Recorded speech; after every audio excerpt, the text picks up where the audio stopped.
Hello, hello. Only you can shower. To smell unique. To smell confident. To smell amazing.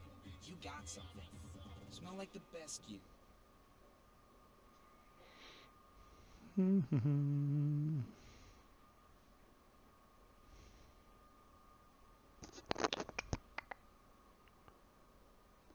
It is time, is it not?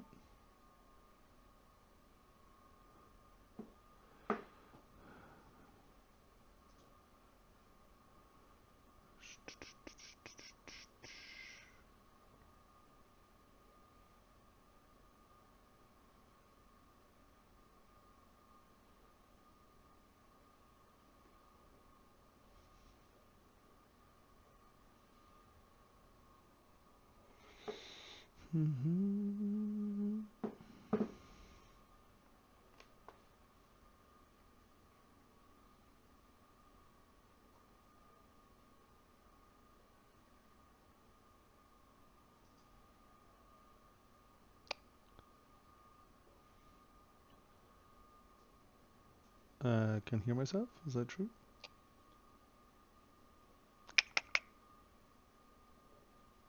Can hear myself? Is that true?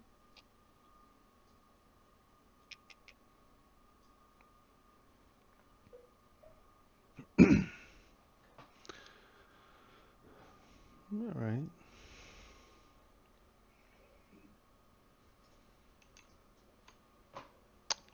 Let us get up and add on.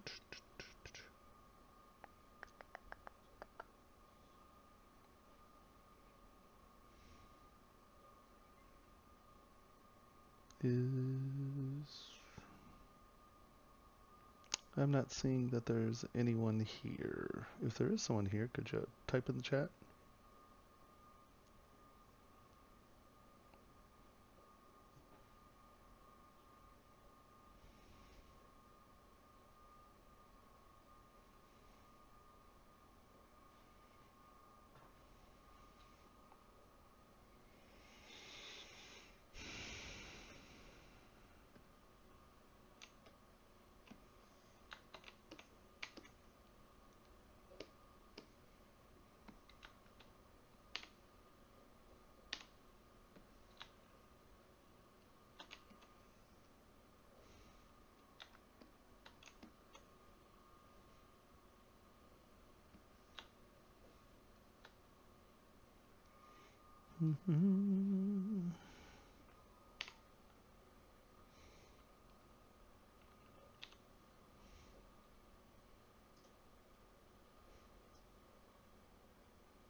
Hello, is there I'm not seeing any numbers. Is there anyone out there yet?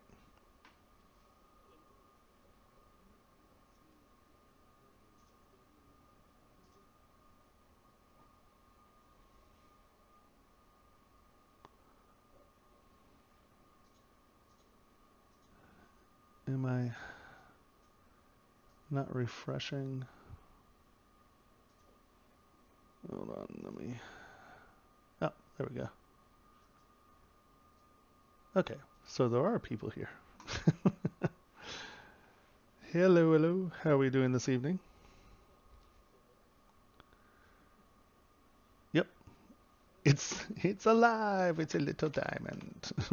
Indeed, it is. So, like we talked about last week, I said we'd kind of discuss stone setting. Good evening. Oh, hold on. Let me turn this down. I'm hearing myself. All right. Good evening, Waltrin. Hi, my 2K. So we'll discuss stone setting. Today I was up at 7:30 this morning.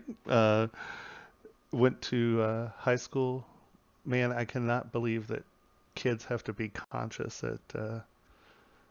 Uh, oh, good. I'm glad that uh, someone's learning something.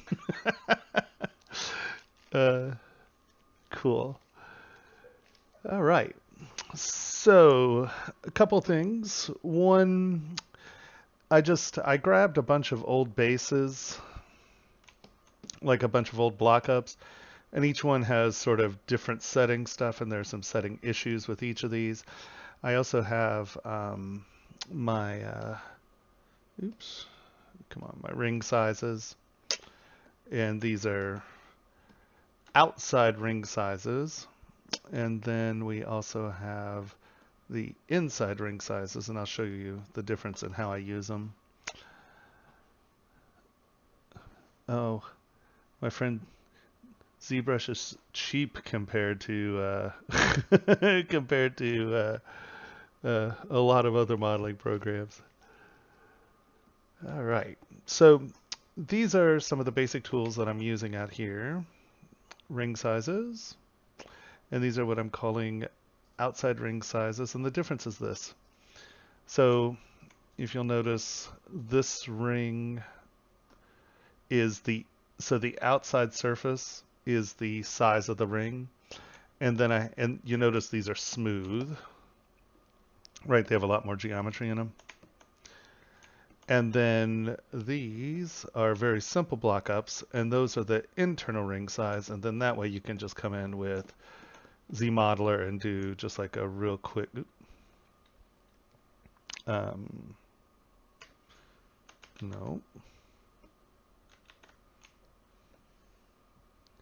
you know, do a real fast oops, sorry,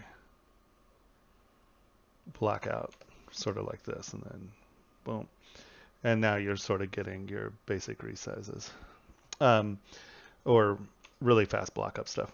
We'll come back to this stuff. I just want to go through just some basic concepts of setting. So these are some bridal stuff that I did for Green Lake, and they're all kinds of different settings. And I think that we have enough to kind of go through, look at, and kind of develop strategies for them. So simple kind of shape. All right. Now you'll see that the seat, or where the stone's sitting here, isn't really thick. So this one has some issues as far as the thickness of the seating here. And so I don't know, just to chime out, does anyone here know anything about stone setting? Or do I need to discuss really basic terminology and such? I just don't want to bore everyone to death if you do know the stuff, but I've discovered today, like I said, after being at a high school all day, and things that I just take for granted as the most commonsensical things in the universe, I've discovered are not. So, okay, let's go to the stone frame. So, this one has no geometry. Let's get something that's a mesh. There we go. So, there we go. All right. Oh, no, that's not the one I want. We'll just do a round here. So, what you have is the girdle, the table, and the collet. And what happens... Does this one really... No, it only has... I'm going to divide this just real quick so we can draw on it. I know we lost our surfacing, but when you're setting a stone, a lot of people think that all you're doing is taking your prongs and cutting like a little notch up here and you're setting your stone. Well, with really hard metals, there's stuff you can get away with, but can you sculpt in layers? Well, there are layers. There are layer tools. I never use them. If I'm doing anything that's even pseudo layers, I just break it out in subtools. I'm using my subtools as layers. Are you talking about like in Photoshop or something like that? Yeah, there is a thing called layers. Yeah, here, layer. And you can blend them into one another, and you can, to be deadly honest, I just never got in the habit of use it. Um, I mean, detail on the surface. Yeah, once again, you can do it that way. I, as a sculptor, tend to just sculpt. Um, but there is a way to use layers up here. And like I said, I never use them, so I can't really even go into the benefits or the lack of benefits. I know that you can like merge between layers. A lot of times they were using them for, let's say, character expressions and stuff like that. And so, yes, there is a way to use them. I don't use them, but I can show you texture stuff at another time. But yeah, I just tend to use my subtools as functional layers, project and reproject between them to make sure that um, I'm controlling that. So a lot of people just think that you take these prongs and let's append a stone in here just real quick. You grab this stone, and where'd our little guy go? Boop, boop. Is that him in there?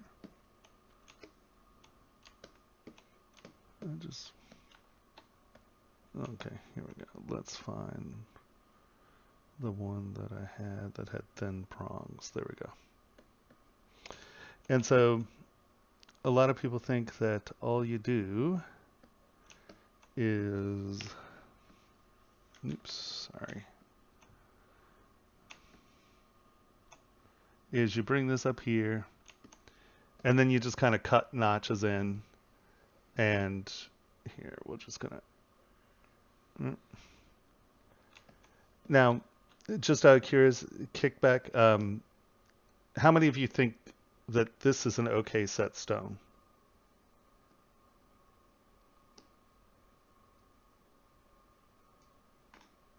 Do I sculpt on the print? Very rarely. You get a good printer. That's how you keep the detail, unfortunately. Um, so yeah, obviously this is not a way to set a stone, because what's happening is you have all of this prong height and you just have these little notches, and you catch this on anything that bends out and you lose your stone, right? So here, right, we'll just grab this, move it. Really, you're not going to move?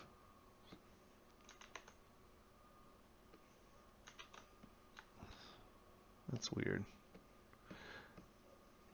Okay.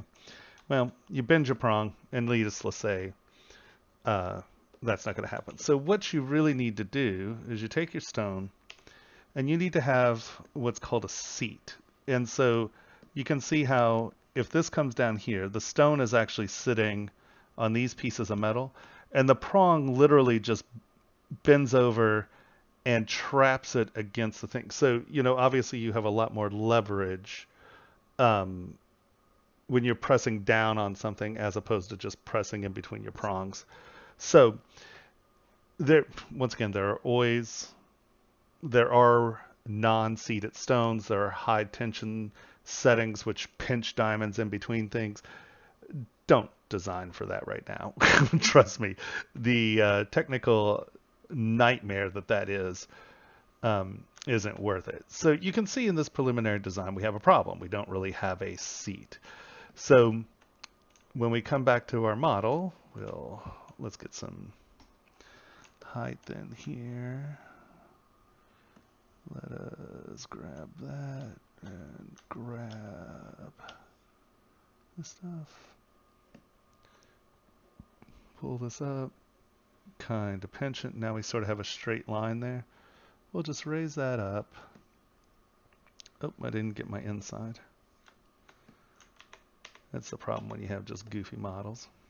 Well, here, let's do this. Divide.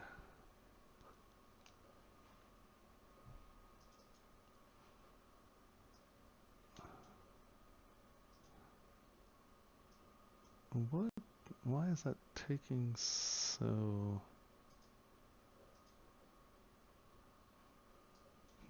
Oh, everybody, what just happened?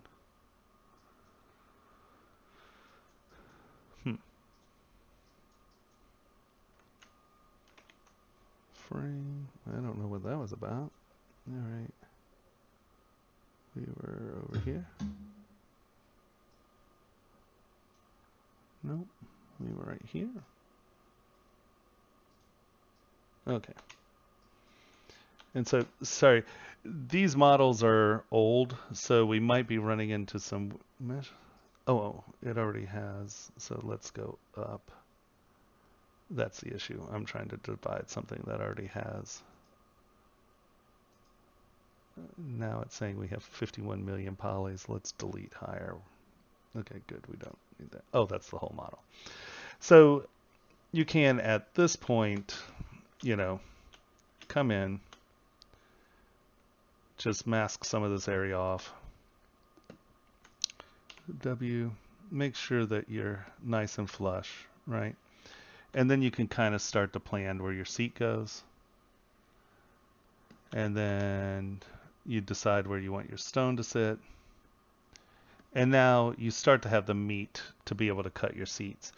The stone has to sit against something for it to set. So you can now see, and we're not talking about design right now, please. You know, we are really just talking about like the essentials you need. So let's turn transparency on here. And you can see that we're out here, so we'll come back to this, and you know, you need, why? What am I missing here? Why is that acting so weird?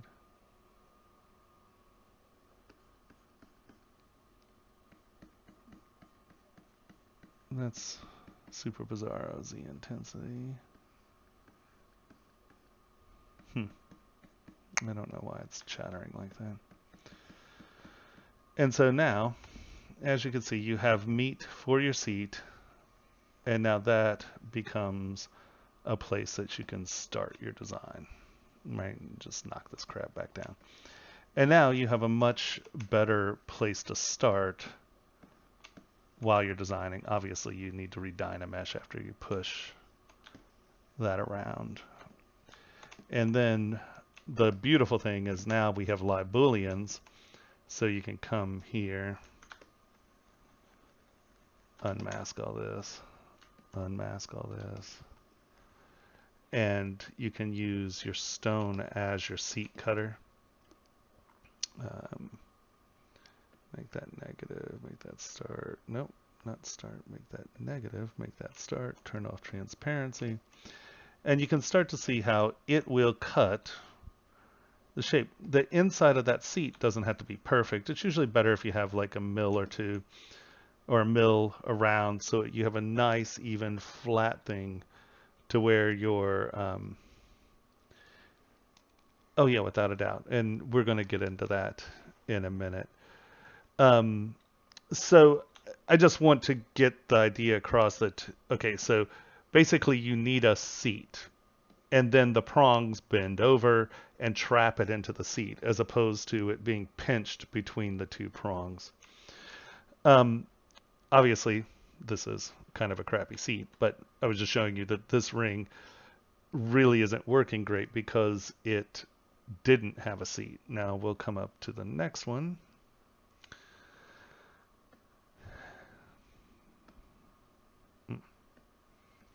And this was a rough out that has weird prongs. Let's go higher res. No, all right, so this doesn't have higher res. No, let's just divide this. And once again, you can see that this doesn't have a big seat. Now the issue with these are that you have this big chunks of meat here. And if you have a big enough chunk of meat here, the seat doesn't necessarily have to go all the way around. You can compression fit this down into this area where it'll float. And this was actually designed to have a floating stone where you saw the girdle out here. But this was a weird ring, and so we're going to say that this doesn't have a seat. Not really great. Now this is a completely different thing. This was designed for a pair. Does that have higher reses? Yeah, there we go. And once again, I just grabbed a block up so we don't. It's funny how none of these have sculpting on it. And so this was the block up for a pair. Let's append a pair in here.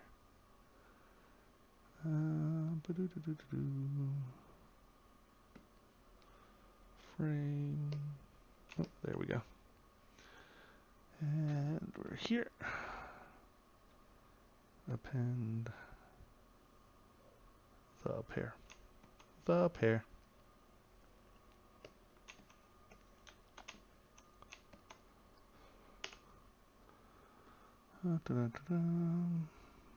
Was it this one? Yeah. And this set this way. This wound up being like this. This came down. And it's set in here like this. These were bent out. And you can see how, well, these models are funny with this move. Don't know what's going on there. So you can see how, and once again, there's a block up. This actual part got much meatier in here. And then these pinched over, but they sort of developed a seat here. And then this cut was fine. These are all sort of unseated settings. These are not great settings, okay? And that's sort of what I'm just trying to show you guys and get you into the idea of seeing how these things pinch together. So then, let's see, we have, okay, so this is, you know, a very good, oh my God, it's been a long day. Bezel set. Whew, rough day.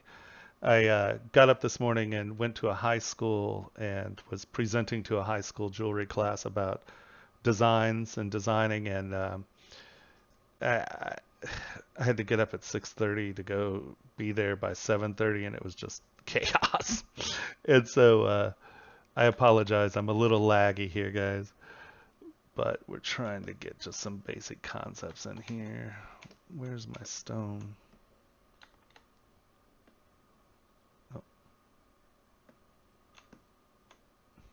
All right, so, oh, there it is. I just didn't have it. Oh, live boolean's on. It's set at a negative. We have a start. Turn that on. Okay. And so here you can see that because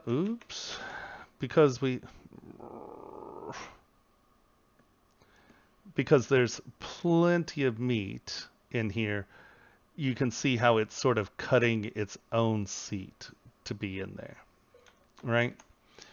Okay, so these were all kind of big,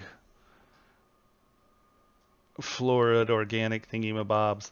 And this is when I first started designing jewelry. Some of these are my early first bridal pieces, and so they were fairly poor conceived. Not necessarily the best designs for stone setting. But at Green Lake, dealing with stone setters, I really started to learn why these are problematic.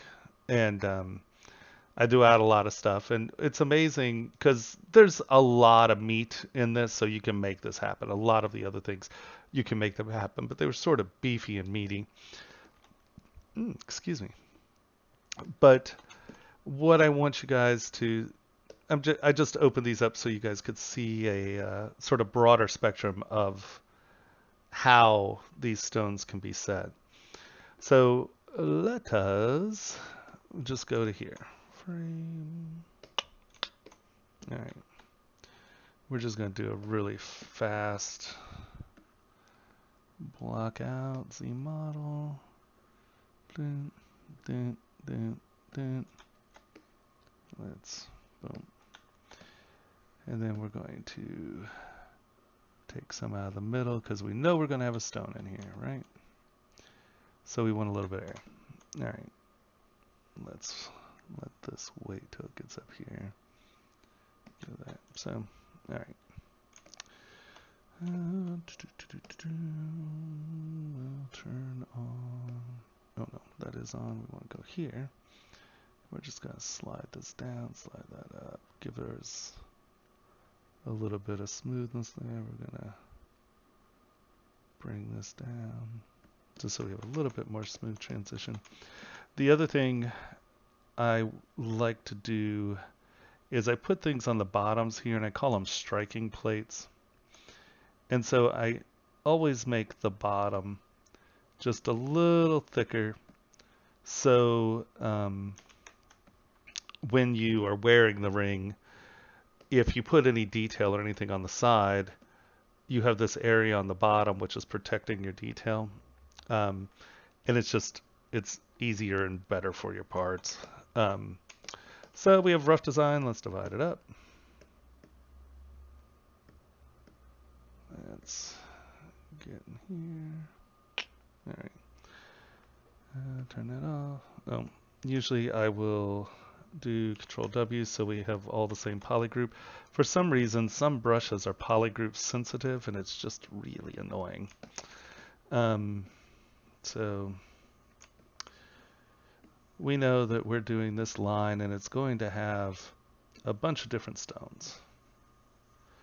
So we're going to work out a quick base.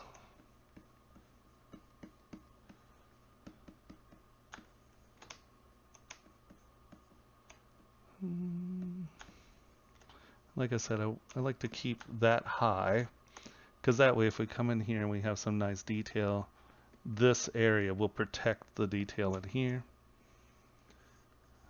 But right now we're not worried about details. We're going to lower res this, smooth, come back up, and get some meat in here.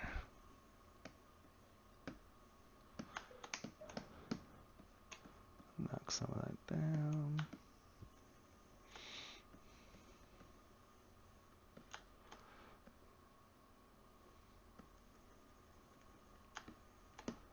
And I'm just getting as a rough shape here, because we're going to start to think about how we want to mount this, right? Or how we want to mount stones.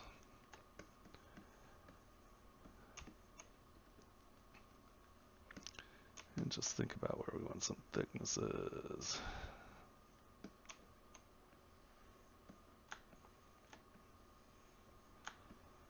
All right.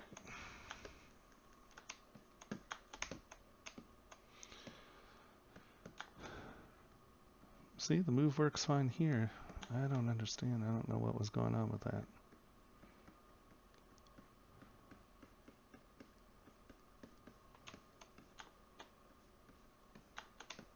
Okay.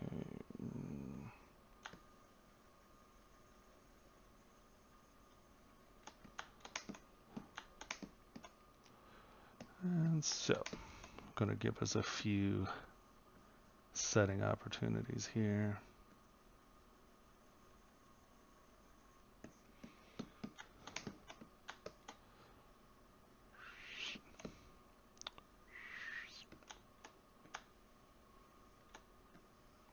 And yes, you must make sound effects. All right.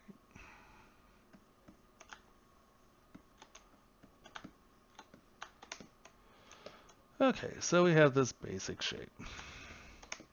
We want to take our round center append. We'll take the round center.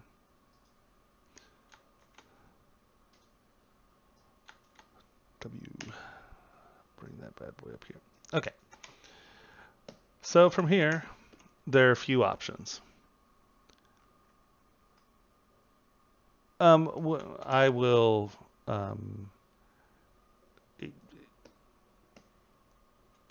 I just smooth them out. You smooth stronger, get rid of them. If it's too thin, go lower in res. That's why one of the things I really try to teach my students is the concept of mesh management. I like to sculpt when I'm doing my preliminary blocking up, sculpting block up after you've done your like Z modeler block up or true block up. When I'm coming in and playing with my sculpting, I like to get high res. I like to be anywhere between 3 and 8 mil. And I use those hash marks. So as I'm laying things in, I use my hash marks to see what's going on with my surfaces, just as if you were sculpting and how you use a rake tool. It allows me to see what's going on with my surfaces, how I can start to define scoops and planes that are coming up above the scoops. You know, do I want this to be a flat plane? Do I want it to...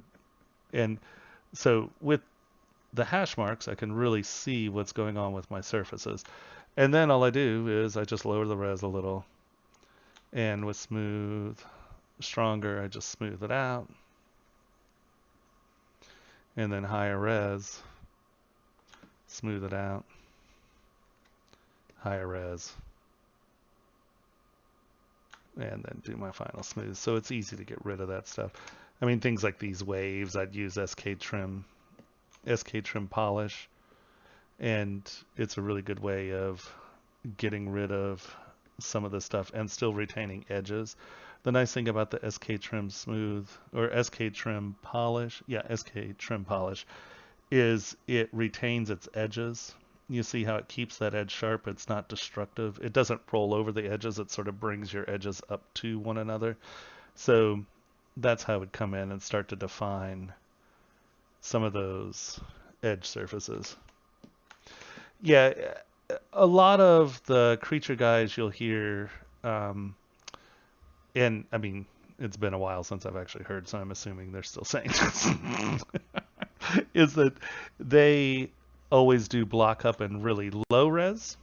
You know, like some of them are saying 100,000 people is just like, or 100,000 polys is just too much.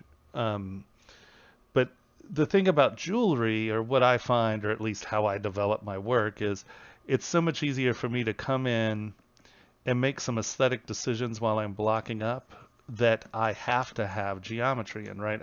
I want to know that this is a crisp edge as I'm working on it. And I can go back up and clean, as long as I have my subdivision levels, you know, I can lower res, and I can come in here, smooth this out. You can see I even knocked the edge off a little. But now as I come up in my higher reses, it keeps a lot of the detail that's there. And where this is real important is when you are texturing. Here, let's see if I can show you. So we're up here. I think I have, this. Dynamic is on. This is one of the really powerful things about, right? So when it's crossing over, but you can see we sort of have this really nice subtle pattern, right, that we've put in. Now, if I want to change the shape of this and I come in here, you can see it sort of stretches what I'm doing here. But if you go down, and this is a light pattern, it's a little hard to tell, but I just, we're not really doing that today, so it's just easier to show you here. So we go down, we come back into move, And you can see I'm doing the exact same things. I'm moving those two areas, right? And when I come up in higher res, you see how there's much less distortion here? Does everyone see that? And so that's really one of the real powers of being able to have anywhere between, if you'll notice, I have probably, what, 6 or 7 subdivision levels? 8. Okay, good. And so the more subdivision levels you have, the easier you can separate your different levels of finishing. So you can see that when I just pull it here, we get distortion. But once again, and I mean, there's still some distortion because it's taking that pattern and overlaying it back onto the same grid. But you can see how we can do this. And let's come back up. And the distortion that is there is much lighter and much easier to deal with. And like if you, and this is really subtle, if you have like snake scales and you're moving your snake around and things like that, this becomes a really powerful way of dealing with that texturing, and why I like to work in very high res, start to define what's going on, and then I can always, I want to keep the subdivision levels. I don't dynamesh until I have to, and then I'll often Z-remesh and, oops, sorry, okay, undo. And then often I'll Z-remesh at a very low remesh, subdivide it up, reproject my high, if I have something that has a lot of surface texture, reproject my highest subdivision level, and then I still have all of my subdivisions. So yeah, while I'm thinking about the part, I'm very rarely worried about my surfaces.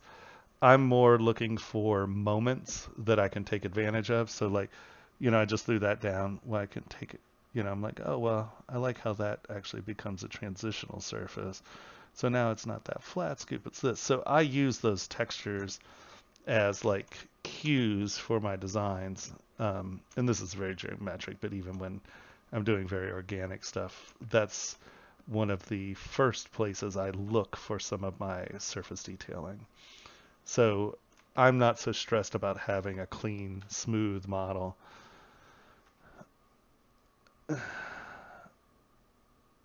Add color in what way? You mean rendering? I'm one of the few people I think in the world that's really anti-rendering. I find that it presents artificial expectations from your clients. I will almost, I mean, like I use my rendering engine is Snagit, and when I do it, I'll almost always include, like, I will send this to a client and they'll see that it's in a workspace. They'll see that it's unfinished, and that allows them to participate. And then I take pictures of the pieces. I find that, like I said, renderings really tend to misrepresent the pieces. Either they are too good or not good enough. And even if the rendering is less than the part, clients get weird. But I know people who love rendering, who swear by rendering. I would rather just get a printout and hand them something that they can wear and feel, as opposed to, I'd rather spend the energy and get it printed and then, you know, even just spray paint the print. But if you're going to have to, some clients are bizarro, but I find that it's just much easier to hand someone a resin and say, okay, here, there you go. And as opposed to sending them renderings. I would much rather send them a picture of this blue thing than a worked out rendering. And so this is where you start to decide, okay, how do I want this stone set? Now, a lot of times you will go in with that already known. Okay, so, but when you're just designing and you don't, yeah, well, they can be. See, it's really, clients are tricky. Okay, let's put it this way. If you're just starting your website and you don't have the inventory, I start it with renderings as well. I just find that what I have discovered is that the rendering of an object will never look like it. And if you're doing custom work, especially it becomes that becomes a big deal, because if you're doing something and the stone colors are weird, I mean, people like they'll look at the renderings and they think that's the piece, and especially now that renderings are so friggin' good, and when the piece comes back and it's not as shiny, the stone's a different color, I mean, people are just like, well, that's not what I approved. Where if you are printing a piece, they can hold it, feel it, rub it, look at it, put it on their hand. And honestly, I find that that's more cost effective to send them something that costs you $4 to print than the many hours it takes to get something to look right, unless you're doing the exact same thing all the time, rendering wise. And they can hold it, play with it, touch it, wear it, and they're going to get a lot more out of that base print than they are a rendering. Or at least that's been my experience. There are some people are like, oh, well, people just they expect renderings, and I'd say most of the time that's because the shop uses renderings. They see renderings, they expect renderings because you have taught them to expect renderings. When I send someone a print, they're like, oh, well, this is better in a rendering. I can see it, So I think that the vote's still out on that one, really, as to what is actually more cost effective. I think that there are still a lot of designer or jewelry shops that are like, oh, well, it's just so much easier to make a rendering. Well, think about how much time it takes to make a rendering sometimes. I mean, you can spend 6 hours trying to get a rendering right, where I can send this right now over to the printer, and in, an hour and 20 minutes, I have the ring. I don't know. I argue that's better, but that's just me. You'll get jewelers who are like, Tomas is an idiot. And, well, yeah,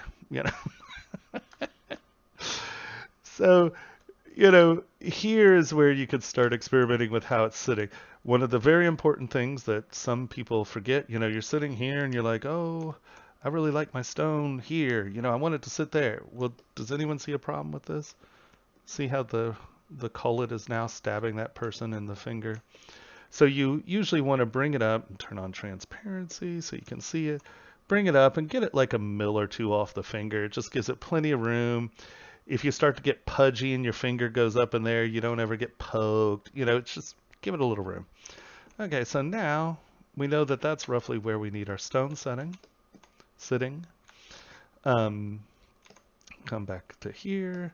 I'm like, okay, so we're just going to move elastic, because it's a really good way. Hold down Alt, and it'll just pull like some nice surfacing up. You notice I'm Xing, and now you can sit and decide sort of how you want these prongs to sit. You really want it on the quarters for the most part. But you're like, okay, well, I want them to come in from the side. And really this is how I broach most of my prongs. I look at them, I try to get them in the right place. I kind of get the style I want, and we're like, okay, I want them to be integrated. Right? And just remember, you need a good mil or two, or a good mil or so. Normally you want there to be, there just has to be enough meat. So, your prongs are usually like a mil and a half. At the least, and that's real thin, and that's for a small stone. The larger the stone, the bigger the prong, obviously. And you just want to make sure that you have more than enough meat for that sucker to hold. And it's often a lot more than you think it is. There are a lot of people that, give you some very specific, oh, it must be 1/3 of a 1/3, blah, blah. At this point, I'm not even looking at calipers. I'm not paying any attention to my I mean, I have my scale, the stones to the right scale, so we know that's there. But here I'm trying to make aesthetic decisions. And so I don't ever try to lock myself in at this point. I'm really to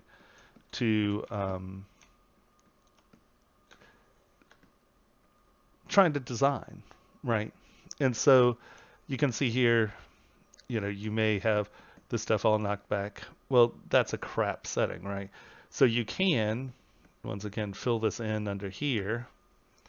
That meat, you can see how much it's sitting there, right? You can see how it's cutting into the stone. Well, that's plenty for setting right there. It's not grand.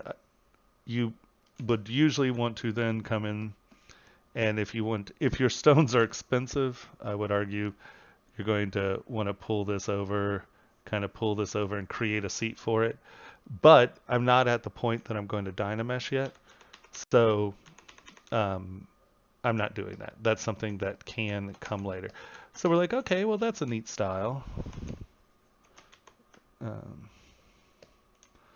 You kind of have this geometric thing and it's filling in. Okay, that's great. So we can then duplicate, leave that as an option, come back here. Let's remove some of this, get it back to here. And now often, if I know that I'm going to try a bunch of things, I'll duplicate this. And now anytime I'm about to do a major change, so we'll duplicate, boop.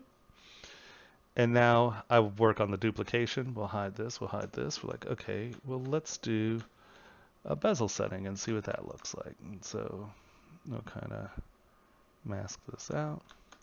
Boom. W, come up here.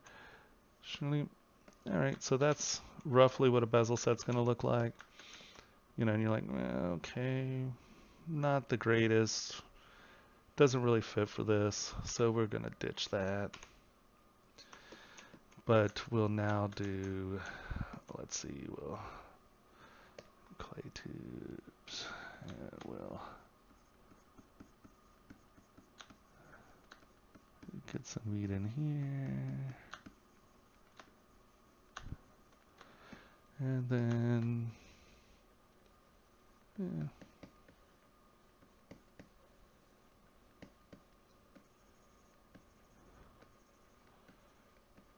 And you can do this with the radial, so they're all the same. So you're like, okay, well, that might be interesting. So let's get rid of this. Get back here. Oh, this one we started over, so we can just come all the way back to here. Boop. And then Y, radial 8, is that, yeah. Hold down, shear. And here you can start to fluctuate a little. So in this case, I would go to Lazy Nezumi. Let's lock it in here. Boom. Isometric. And now I know when I'm doing this, I'm going to move in a perfectly straight line.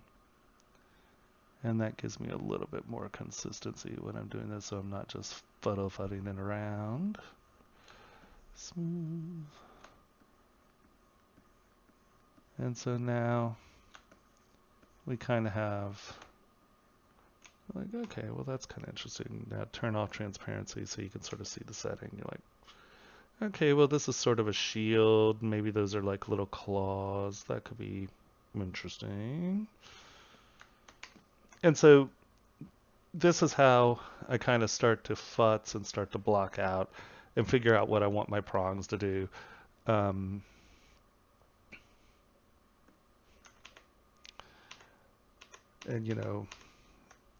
we can come back to here. And normally if I'm being serious, I'll save the iterations. Kind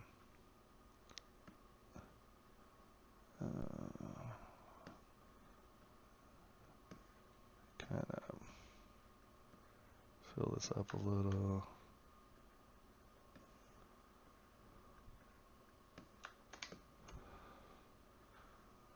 Clay tubes, and let's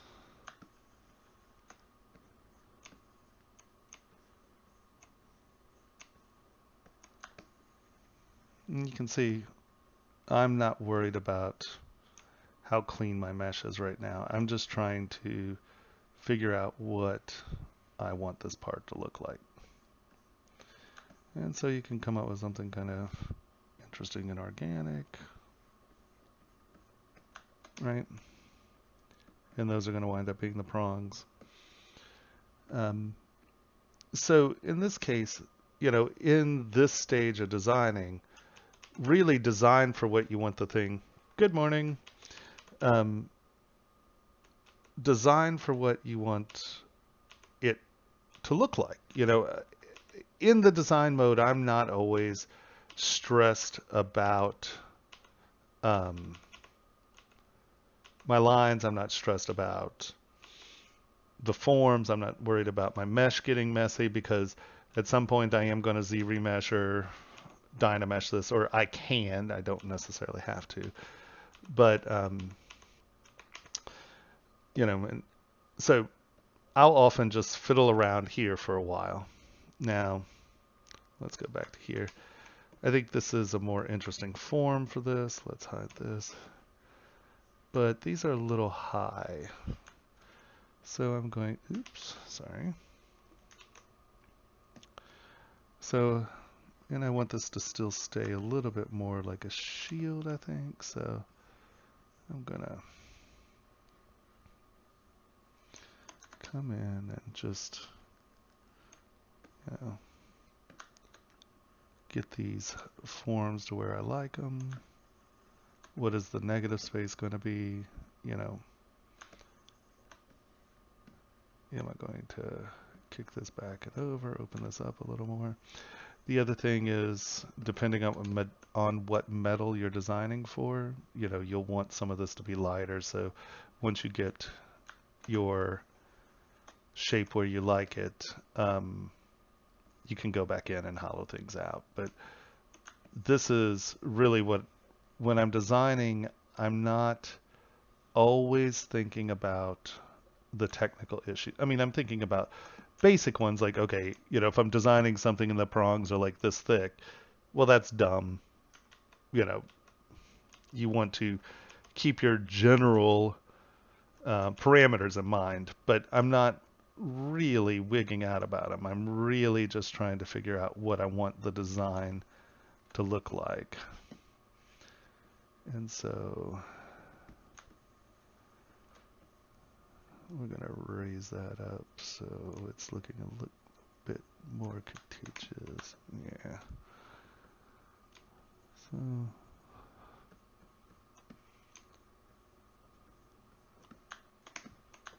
right. And so now, that's roughly cool. Okay. Now the second issue with this is that this is what I would consider, and obviously the real issue is it's not a finished model, but you'll notice I'll come back in, and anything that's level with, like I have these points out here, I usually want to try to get anything that's not going to be contacting the surface. I want to get up off the surface of the ring, right? And so you can see these could have been points, right? And you got to figure that this ring's going to rock on your finger. You want to avoid anything that's going to start to be painful, touching. Wearability with jewelry is, at least if you're doing a jewelry business, is the most important thing you could do, because you can make beautiful things, and if you have this exquisitely beautiful thing and it's unwearable, people don't buy a second ring, So you want to keep points away from here. Just remember that as this is sitting on the finger, this is rubbing on the finger next to it. So you want to try to avoid, like in this area, you want to keep it thin, and you want to try to avoid things that are going to turn into a cheese grater. Little sharp points, noses. Lots of people do faces on the sides of things, and it always winds up that, oh, the nose is right here. Well, that is the worst place in the world to put a point. So you have to figure ways around keeping those things being sharp on the sides. Just general tidbitty there. But let's get this sort of...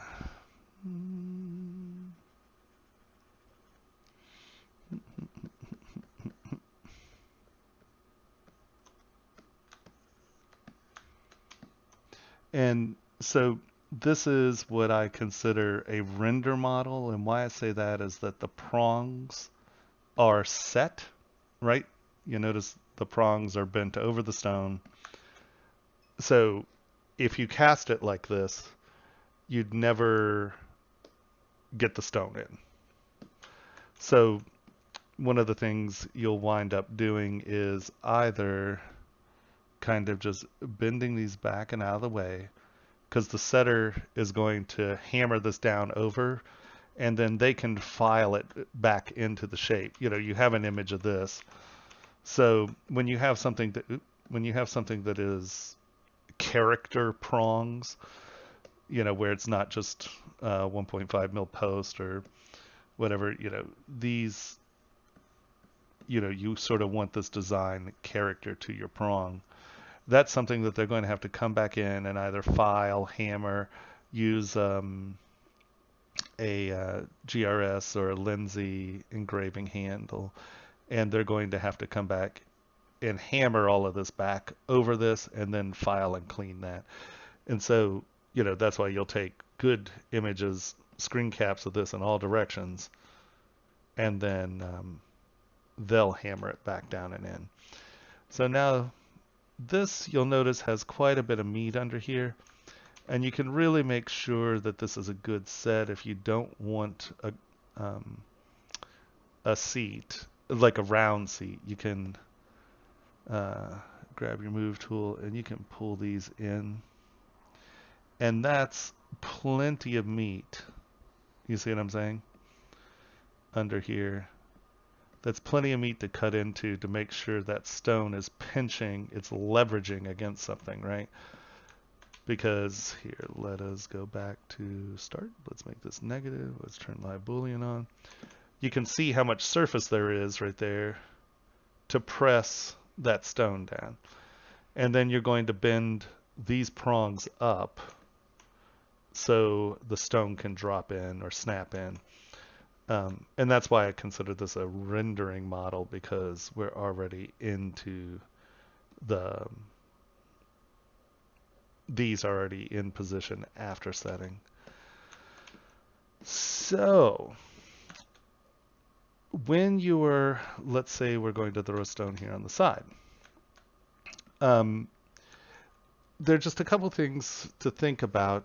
I think, did I load it? Single bead with stones. Okay, this is single, and these are cutters. Okay, so I've set up these insert mesh tools, so when I want, turn dynamic off. When I want, here, let's flatten this real quick. If you want like a line of stones running up this area. Did I already select them? I might, nope. Boop. All right. And so, oh yeah. Duplicate. Delete lower. The insert mesh brushes only work on things that don't have subdivisions. And so you asked about layers.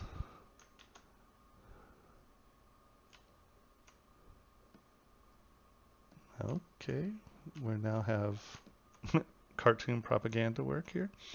Turn on curve. And we'll probably make this lower. So these are set up. Why is that doing that?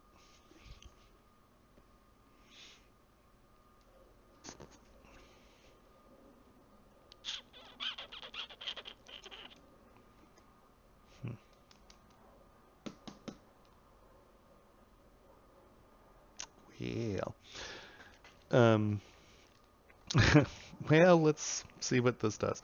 So there are a couple things when you're putting your stones. Let's see if we can wait through it. When you're putting your stones on your surface, often you can take your stones, have them the right size, put them by hand, move them around by hand, and get everything into position. Um, if you're doing mill grain, let your stone setter do it. A lot of stone setters will hate you if you try to do their job. And if you're doing complex setting or setting that takes a lot of skill, don't try to do it. One, you're not insured. A lot of stone setters aren't insured, so if they blow your stones up, you're not paying for the stone. Two, it's what they do for a living. I try to get my students to understand that for the most part, you're not going to be doing the stone setting. Even if you get it sent back from Shapeways, you're going to blow up a lot of stones if you're going to try to stone set without going to a stone setting class. Oh, come on. What are you doing?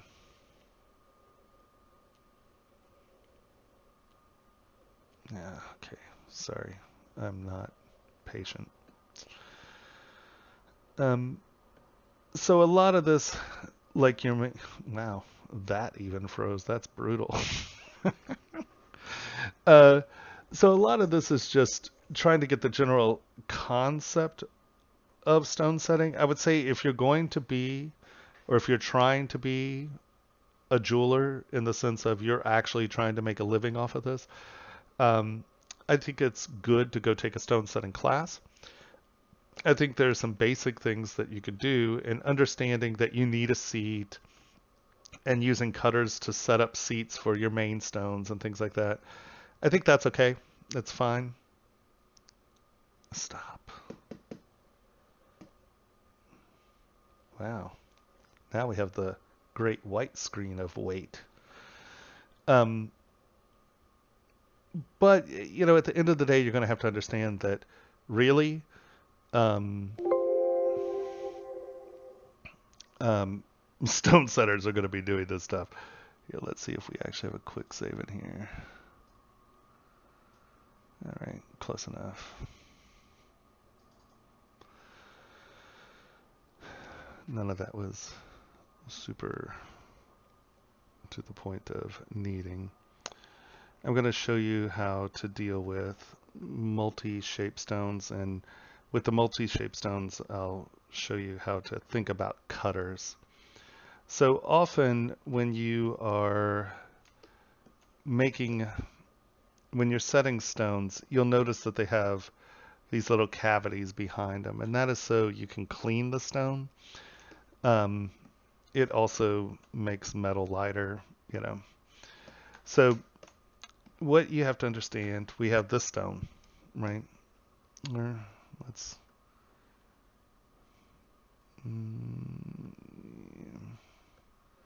I thought there was a really weird one in here. I thought I had a crescent or something goofy. Well, maybe not. Okay. Yeah,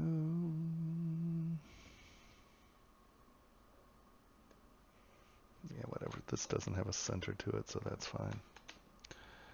Let's go. Where is it? Here?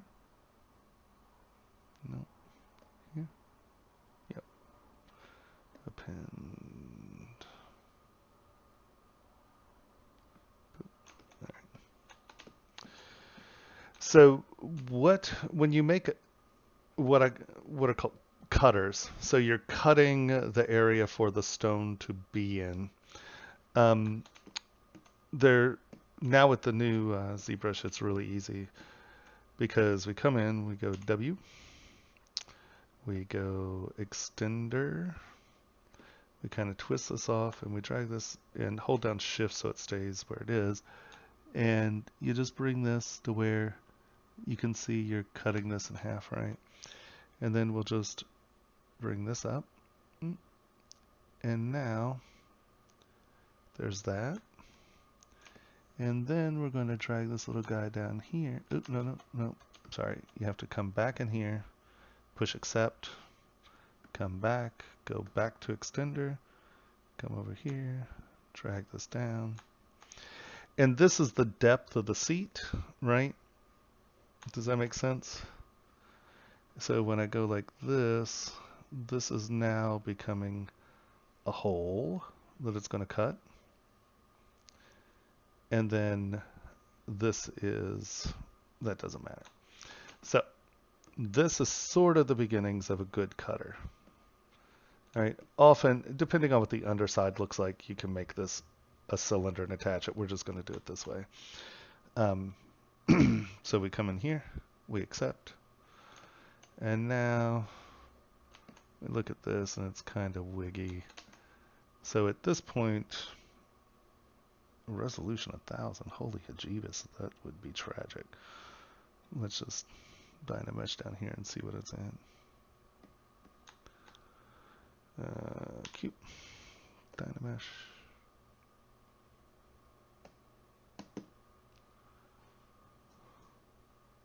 All right, there we go. That's fine. And so that's a rough shape. You can come in here. That point doesn't matter. It's not what you can do. So if you have this custom shaped stone, and so now you've created a cutter for it, and this is going to be the tool for setting. So I'm going to do this just so you understand that now this doesn't matter. And now this doesn't matter. It's just the seat angle, the width of your stone, and then the hole underneath. Now, normally I would have divided this up so we didn't have those faceting going on, but at this point it truly doesn't matter. Let's smooth. Oh, that's what I'm looking for. Dynamic. Is that smooth stronger? Yeah. And so let's just because it's aesthetically annoying.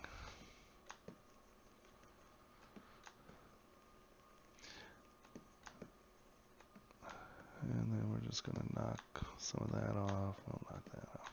All right.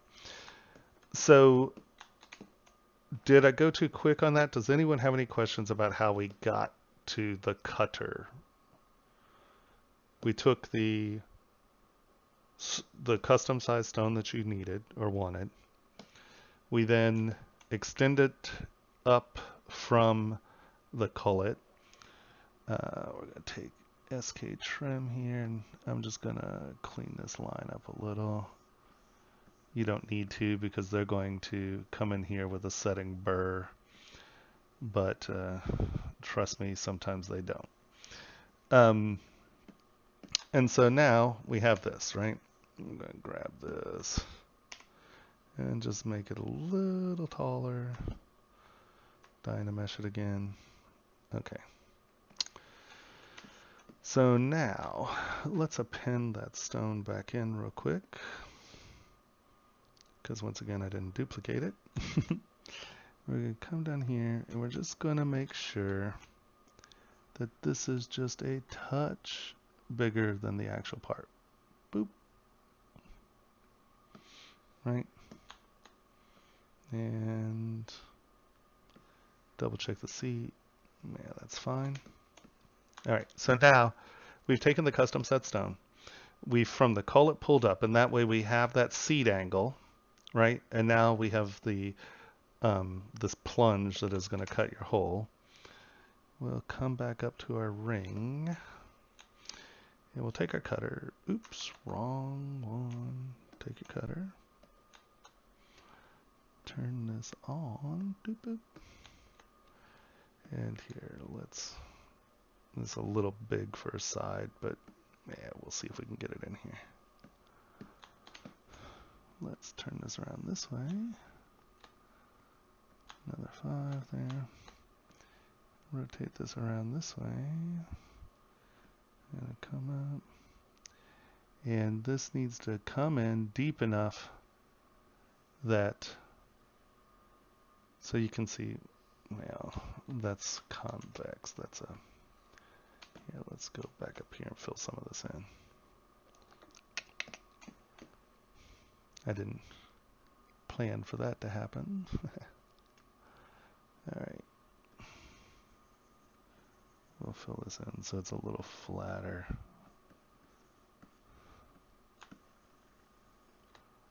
Turn that down.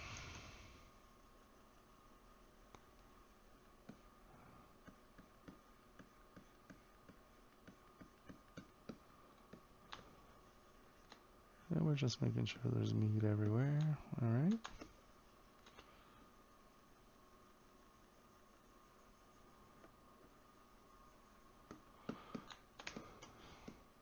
Come back to this, W, move it this way, turn our transparency on so we can see how deep we are. And we'll bring this a little deeper. All right. And now, you just make that start, make that a negative, live boolean, turn transparency off. And so now you can see you've created a space that the stone will slide down in. This is the angle of the seat. And now you have your hole punched through so you can clean. So now when we come to this guy, we kind of bring this guy up here.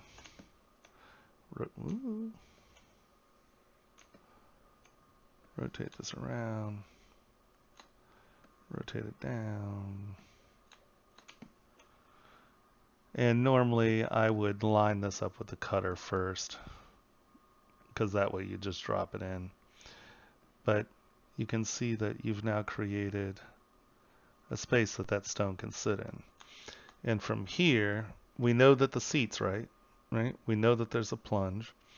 And from here, you can come back in here, TW clay, and let's kick it back up.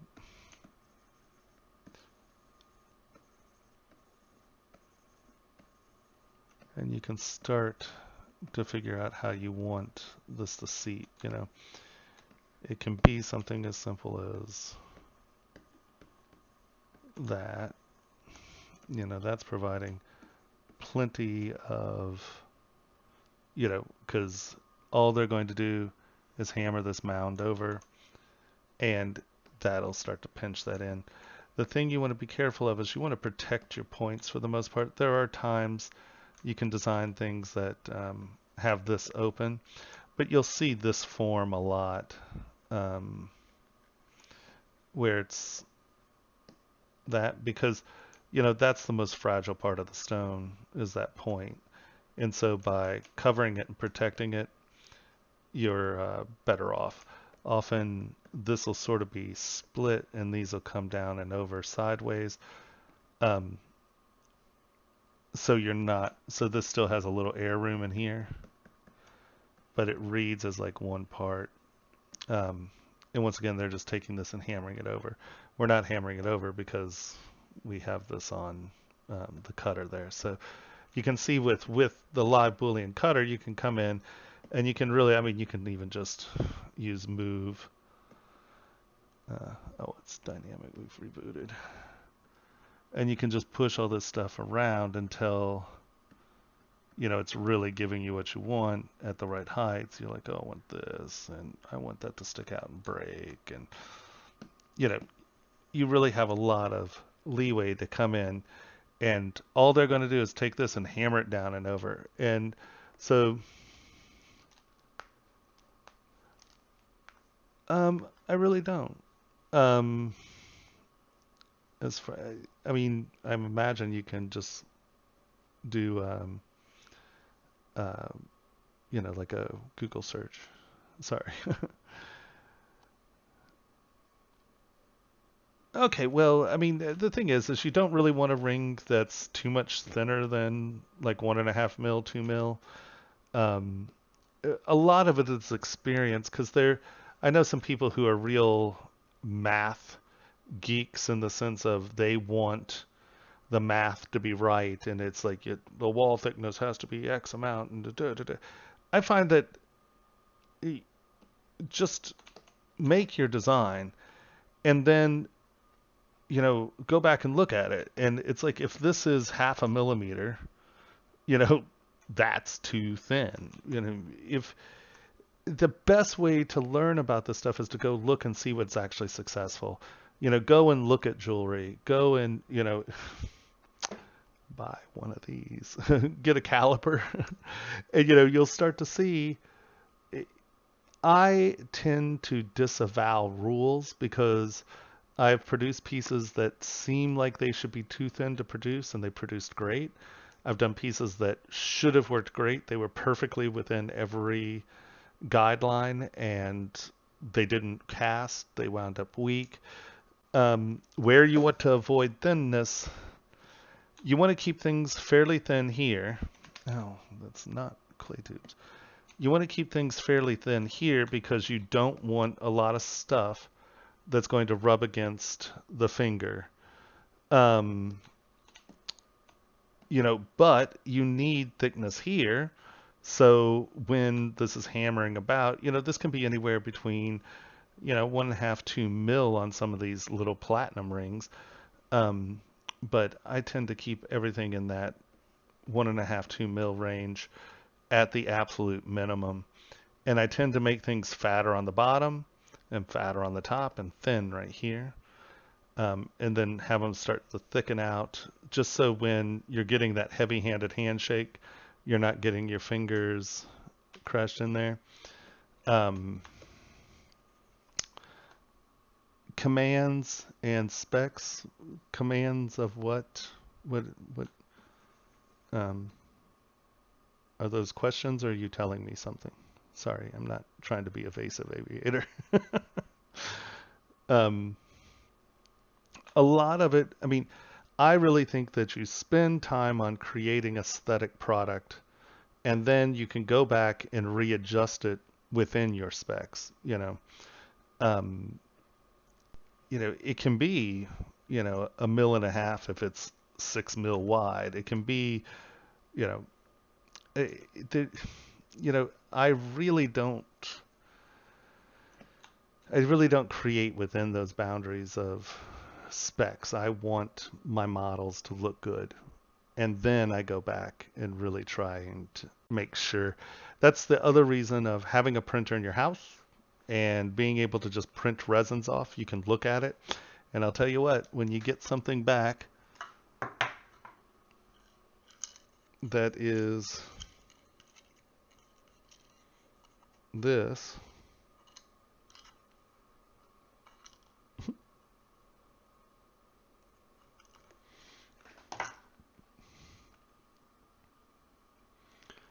this is a little clip, and it kind of clips in, and then it snaps too. Boop. Oh, that's the wrong piece. Oh no, there you go. And so this is a little septum clicker, and that is 1.2 mil, and that is a standard body piercing size. And so you can see that at 1.2 mil, that's microscopic. That is so thin that there are perfectly good uses for it. This is a septum clicker. It's tiny. It's meant to be tiny. But, you try to put that on a ring, 1.2 mil is pretty darn tiny. So I think that I try to keep everything in that, 2 to 3 mil for the most part. And that tends to keep a solid ring. The other kind of little process. So you can see that by creating these cutters, you are now able to see where your part is, see where the seat is, and you know that it's always going to fit, because with the live boolean, you can push and pull your model all over it, and it's always going to cut that. So that's a really good way of kind of setting up your seats. And if you have these custom stones, it's super easy. if you have any stone, it's easy. You come in. Here, let's pick another shape. Boom. You know, this has a really deep belly. These emerald cut stones have really deep bellies. On this, you don't really need to use extender because there's no geometry there. This is a mesh, isn't it? Oh, there's geometry there. Look at that. So W, drag it up, bring here, drag that down just so you don't worry about it. Right? And then here, depending on, normally a stone with this much belly is a lot of, yeah, I like high resolution sculpting. It's sort of what I'm known for, is generating things with mad detail. Thank you. Yeah, that's a fun part. Actually, I have a print of her somewhere. Oh, it's actually not here. I'll dig up that print and show you. It's kind of fun. So here you can see that we had our stone shape, and now we've generated a cutter, because the one thing that cutter is really about is that angle right there, is your seed angle. And so when you have, let's go back to here. Do we have just that band? Yeah, here. So like when you have just a band, we're going to hide this stuff for a second. Oh, wrong button. Here. I have these cutters. All right. Everybody hold your breath. For some reason, this blew up last time. We're going to go. Oh. Res. All right. Oh, turn on curve mode. And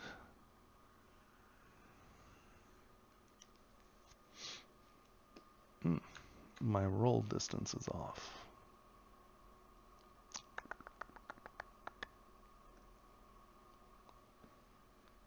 That's weird.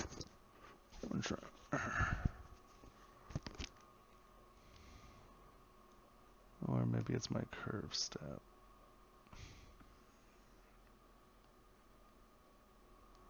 Okay,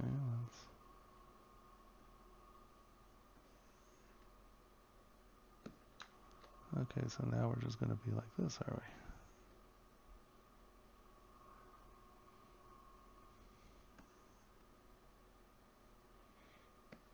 That's weird. That should be lining up with 1.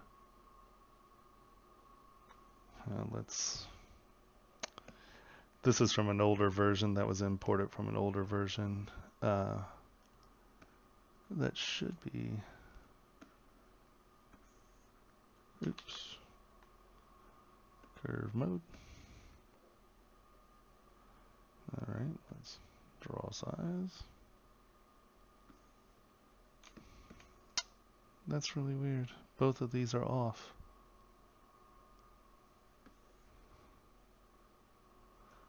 Do I have something set wrong?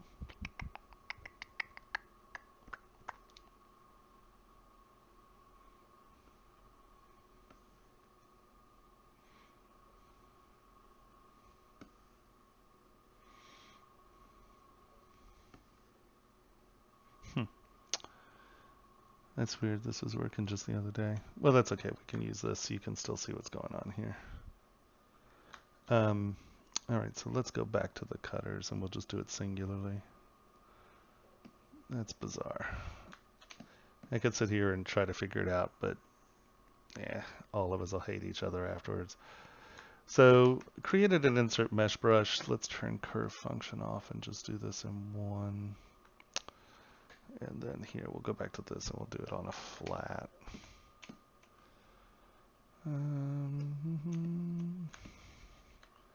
Let's go back to here. Boom. All right. And so I will I just don't think it's worth trying to figure out the curve brushes right now. Let's turn curve off, curve function, curve mode off. And okay, lower res, low res, high res, duplicate, delete higher, delete lower. Okay. Have some mesh here. And now when we pull these out, you're going to see that the prongs are set, right? And then this is where the girdle's going to be. And what's funny is that these are rendering prongs. Once again, these prongs are not quite tall enough for actual production. These are already after they've been hammered down, and I'll show you how we deal with that in a sec. And you can see how this is sitting on the surface. So now we come back over here, and we drag this down, and we tap it, Really? You're not active anymore because curve mode's turned off. Come back over here, drag them out, undo. When curve mode's on, you can just tap it, but curve mode's being weird, so we're going to, all right. Now, not quite that deep. Bring it up just a touch. So you can see, and once again, this is not a completely flat surface, so that's one of our issues. But you can see that this is the edge of your seat angle. So you want to make sure that these are at least under the metal. So we're going to come back in here, undo, lower it just a little more, bring it out. And we're going to deal with this right now because, boom. And now the nice thing here is once you have these cutters set up, you can come in, say split to similar parts here. Okay. So it'll lay down as one brush. And now when you come in, oh, these are super tiny. That's why they were weird. It's okay. And what it does is it takes these and it splits your pins out from your seats, right? So we're going to come here.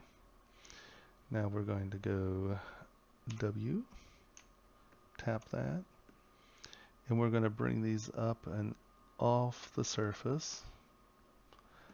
And then we're going to have these. Okay. And these are your cutters, right? And so now we have start. The cutters are negative. The pins remain positive.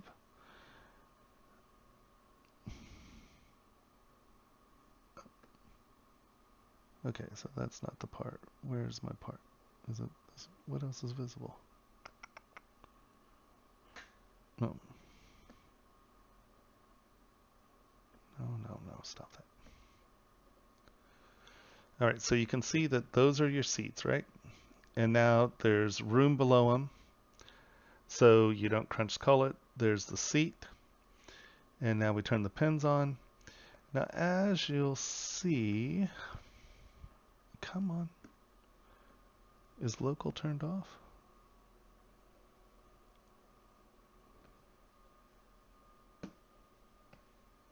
Oh, that's really annoying. I lost my local button. Oh no, there it is. Why is it not rotating around my local? Grrr. It's still not doing it.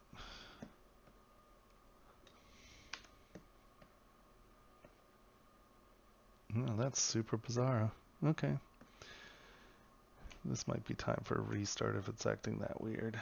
But you can see that it's cutting my seats, but my pins, or my prongs, oh, I'm really annoyed that local is not working at the moment.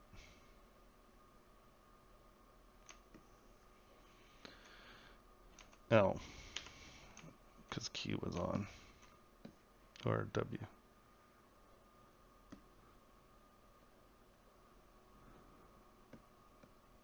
There we go. I had the gizmo turned on and didn't notice. But as you see here, no.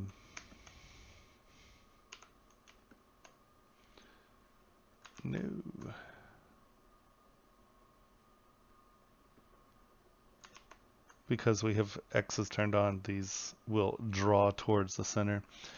But you just bring this down and you'll stretch your prongs. Normally you do it not in symmetry, so everything's right.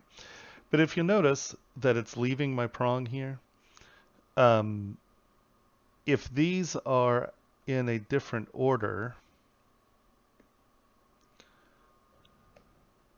see how the cutter cuts the prong?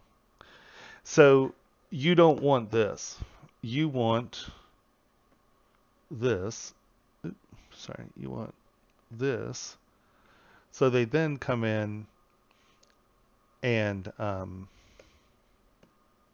really? Well, there you go. Because they're going to use a cutting burr, which is this angle. It's a burr. They're going to kind of cut up under these, and they're going to snap these stones in. And these are higher, and then they're going to take a setting burr, which is a dome, and they're going to set this down. It's going to hammer this down round. These will get a little fatter and come over that crease, and it'll set your stones. But you can see how, if this line were working, it's super easy to get quick seats and prongs with these curve tools. And you just have to set them up. And like I said, I don't know why curve's acting funny right now, but so this is a super easy way of setting. You set up your curve brush, you drag it, you preset it, you separate, and then use them as cutters. And this is where the live boolean is rad, because before you had to do this process and then use these as the Dynamesh subtractive, and then you're always fighting to clean those sharp edges off. And oh my God, it's just an absolute nightmare. Yeah. Let me Vasa.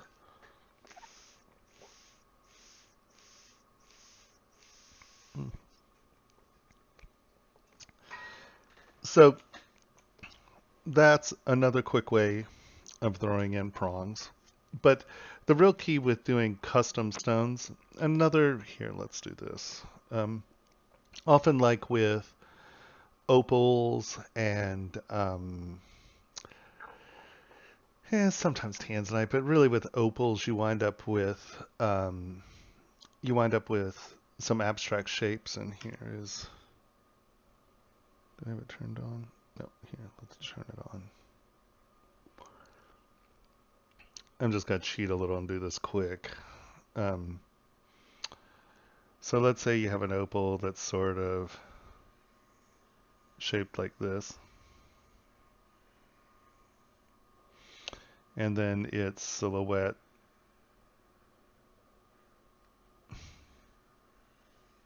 is something like that. And you can see how this could be a rough stone to set. And often, really the easiest way is just to set the stone on a Xerox machine, and it'll give you these silhouettes.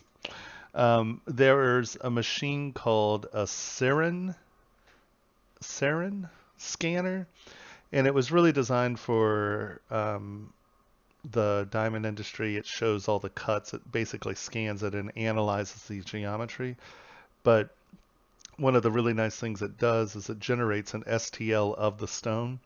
So if you find a jewelry store or a diamond dealer around you that has a Sarin machine, they can often take a scan of whatever that stone is, and then you just bring it in as an STL. It becomes super easy. Here, let's go back to ZBrush. And let's just go here. You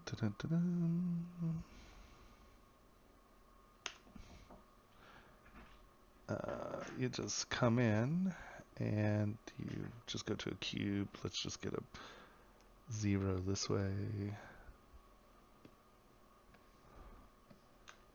And yeah, that's fine that way. And so often, instead of importing things, if I'm just doing something fast, I'll just come here like this. And go to ZModeler, get my size out. That's on dynamic.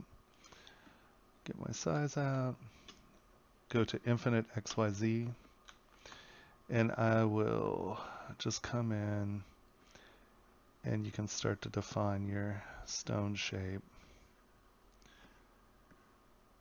And you can see I'm not being too careful here.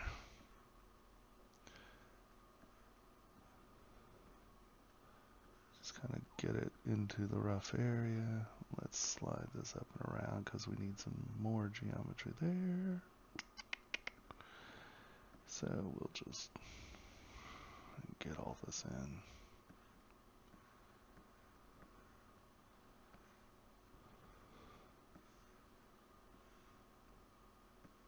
Just kind of get it rough to begin with. And then you can just tilt it over and here we'll bring it. And W, let's kind of get it there. Scoot that around and now Q. Obviously, I didn't do this on the correct axis necessarily. Oh, we still have XYZ on.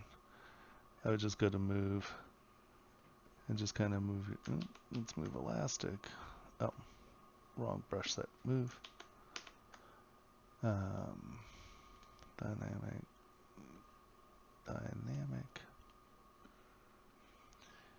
And, you know, then you just kind of quickly get it into the rough form. And then once you're sort of there, Dynamesh it. And then out of the Dynamesh, you can really come in and you can get your form in. And obviously we're missing a angle. But with your scans, you can then get your opal to whatever size it is. Let's hide that. And we're just going to create an opal here.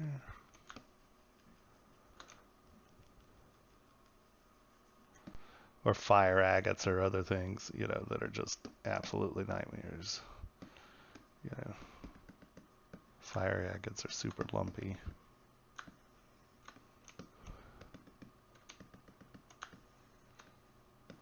And so with either photographs taken on a rotation table, so the angle of the stone doesn't change relationship with the lens of the camera, or with the Sarin scan, or with, like I said, good silhouettes, you know, you wind up with, you know, your weird little opal or fire agate or whatever the hell it is. Let's actually give it a slightly more interesting form than that.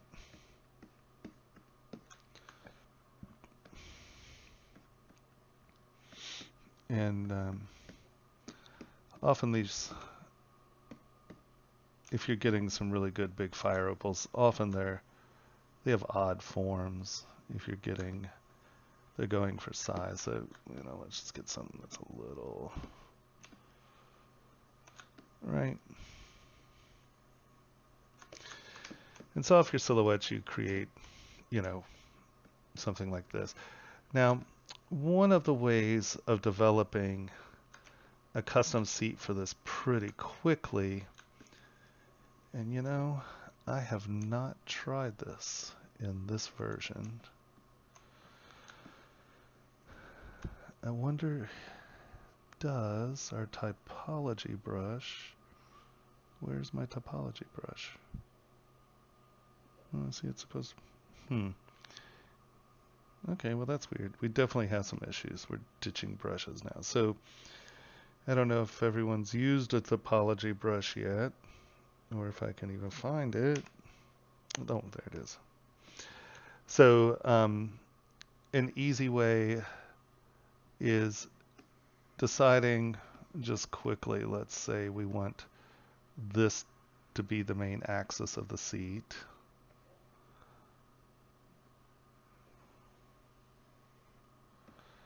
And then you can kind of come around here. We'll start there. And we'll go around like that. We'll come here. We'll kind of go around like that.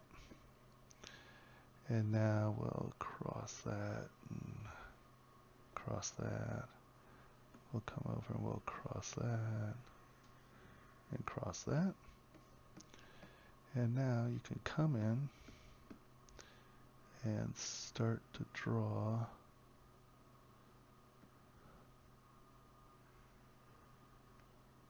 your geometry. I have something that's misaligned. One of those tips isn't working. I tried to get too much around in one shot. Oh, don't back up. See, once again, I'm trying to be quick here and I'm blowing it.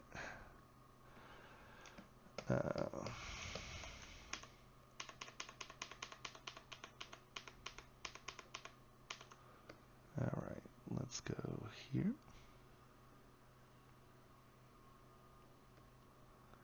Let's go here. Let's go here. Let's go here. All right. And now these will break out.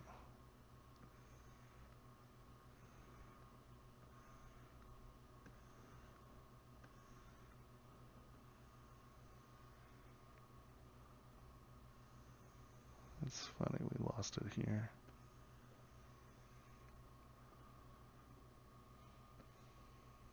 Something's not crossing there. Well, very annoying.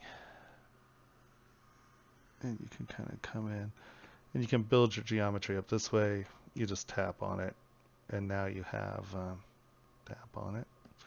And now that gives you a base geometry. The thickness is based on that. This is an easy way to get geometry that you can control where it's sitting, you know. It's really annoying that it's being a pain in my butt. All right, let's see. Pondering some micro arbitrary shapes, different order DRLS, but reflective transparent propositions, so those would probably be difficult to deal with coding, etc. Well, they make a spray for stones that if you don't want reflectivity, it's water soluble. You can spray it on; it'll take your geometry. Yeah, the matte cap. The matte cap is Mod Dirty Blue. If you just do a Google search on Mod Dirty Blue, it's out. I think it's even in the Pixelogic matte cap library, if I'm not mistaken. Yes, you can mask and extract, but the problem with this is that it's now a mesh, right? And you have, you know, the exacting shell, and that's great if you just want a seat. The other thing, the thing about going in and using your topology brush is like if you wanted an open grid, you know, you can come in and create. See, that's even. See how that's missing? That's weird. What am I doing wrong? Oh, these are. See, I'm being sloppy. See how these are cutting back? I'm not being even-handed is why that's being weird. Sorry, guys. Like I said, I got up at 6:30 this morning to deal with high school kids. And holy Hannah, I tell you, I am just super glad that I'm not in high school anymore. Those poor guys. And so this way you can come in. And the nice thing, as opposed to being a mesh, you now have something that is faceted that you can use the modeler in and come in and oh, these aren't split. Hold on, split mask parts. And so, you know, you can feasibly come in and do very primitive geometry stuff here. And that's really good for retaining your block up stuff. Oops. Or retaining very light geometry so you can then come in and really decide where stuff is. And that's the main reason that you may want to use topology or the topological brush. Does that make sense?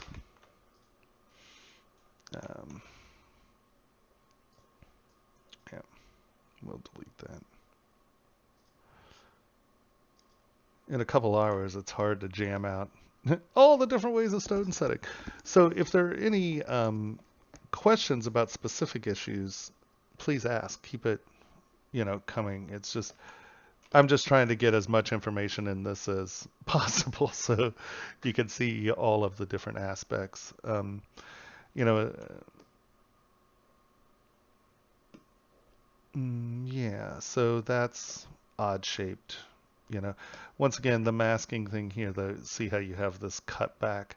You just have to make sure that you don't have cut back, so you'd have to come back in here and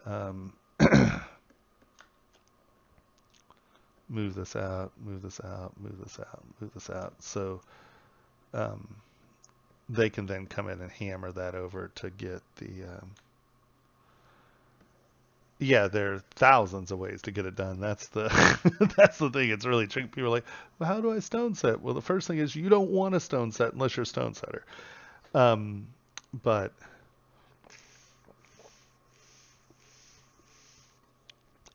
sorry. Just getting dehydrated here. I've been talking literally all day. So that's a way to get like rough organic shapes in. Let's see. What else can I show you?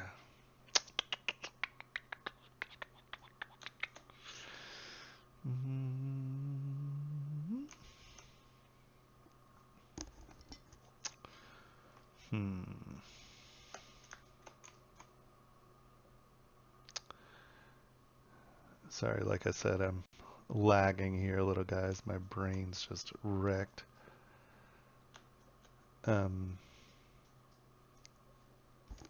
Yeah, once again,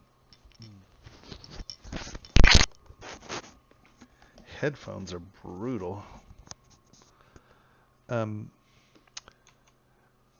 I was discussing this with some people the other day, and this is something that is actually one of the really nice features, not really stone setting, but a nice feature. Let's say you've designed this flower. Stock stones from Rio come in, specified 2, 4, middle, etc. Is there some variability? Well, yeah, stones, there's always some variability. Stoller's gonna, you know, they're gonna be pretty good. And so, you know, if you're setting, this is where the problem with doing your prelims, cutting your holes, doing everything in the model is that you have shrinkage. And so your shrinkage rates change so dramatically from piece to piece. Oh, thank you very much. Change from piece to piece. It's almost impossible to have rules. So like our shrinkage is running about 3%. But even on a piece like this, if this were really fat and heavy and this were really thin and wiry, this is going to shrink differently than this. And if it's a big sugar skull compared to this, so when you're setting, you're always going to take a setting burr in. So let's say you buy a 2 millimeter stone. I don't know if everyone knows what a setting burr is. Sorry, I've been doing a lot of assumptions today about what people know. Rio, Graham, findings. That's fine.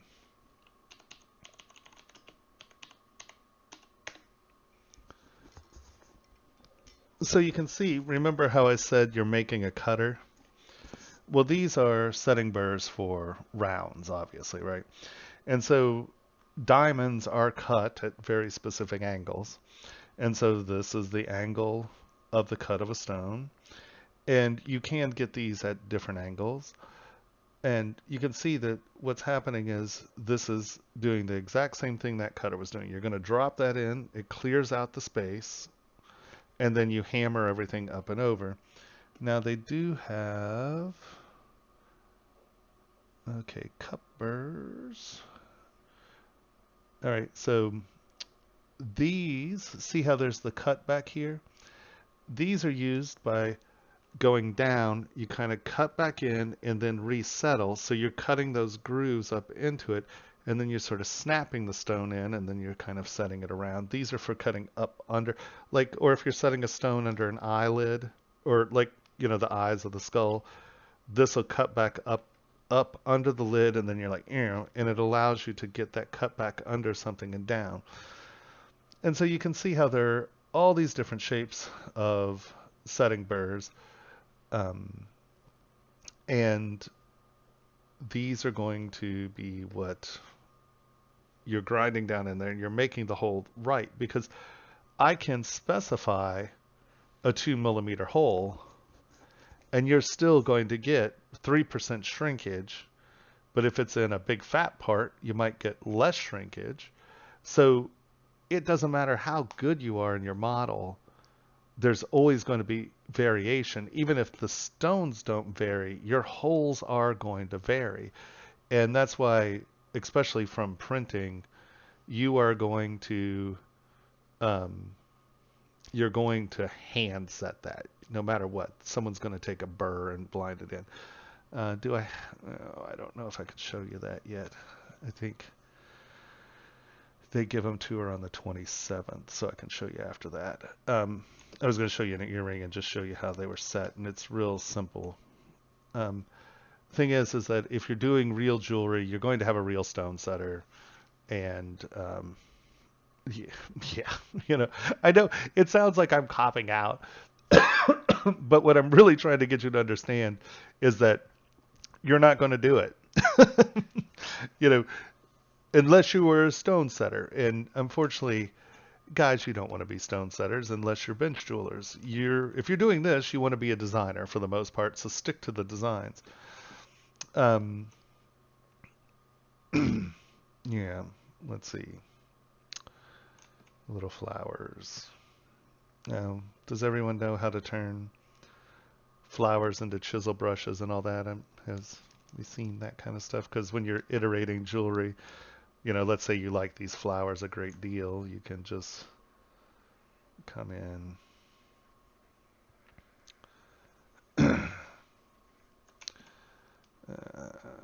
duplicate, hide part, delete hidden.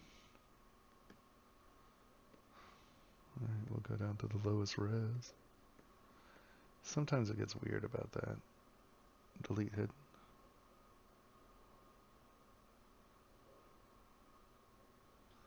All right.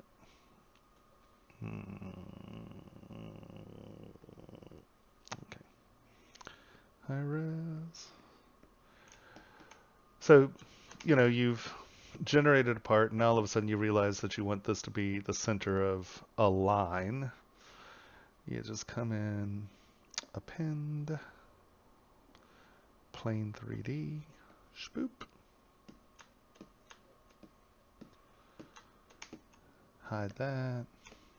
Oops. When we went to lower res, we lost more of that, but that's okay. You got low. kind of get it where you want it. Everyone see what I did when we had the drop to the lower res? My masking didn't do such a good job. Where's our mask? Plane. Readjust, bring this down. Center it. Oops. Rise it up. We'll scale it up. We're going to lower that in, make this a little flatter. And then come in here. And let's carve this back a little.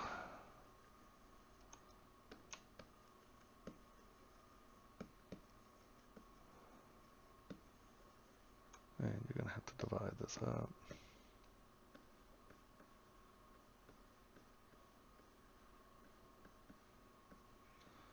Just kind of get it to where is that. I'm like, why is that doing that? Because it's clay buildup, not clay tubes. That's why I use clay tubes, not clay buildup, because it basically functions as a layer tool. Project all. Alright, so now we're going to hide this guy. Really? Okay. Transparency. And this lets you, if you have the transparency on, you can kind of see where it hits the surfaces, and you know that it's going to project within that.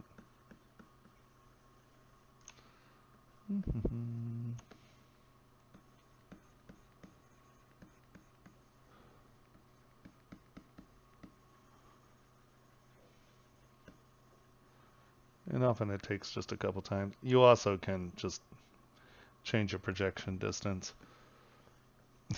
And on something like this, that's totally fine. When you're doing things with near walls, that can become a real chore.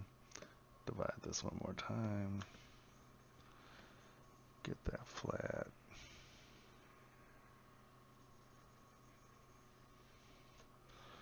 Planar. This will allow you to kind of get everybody with the surface.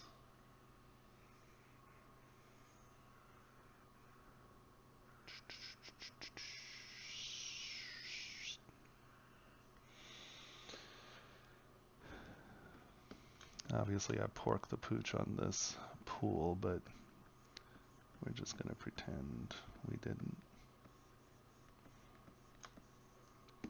And so normally you won't have to deal with that because you're going to be smarter than I was and not mess up your projection.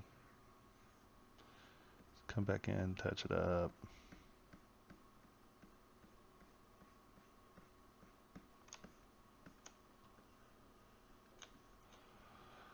Planar flatten and make sure there are no dents where you don't need them.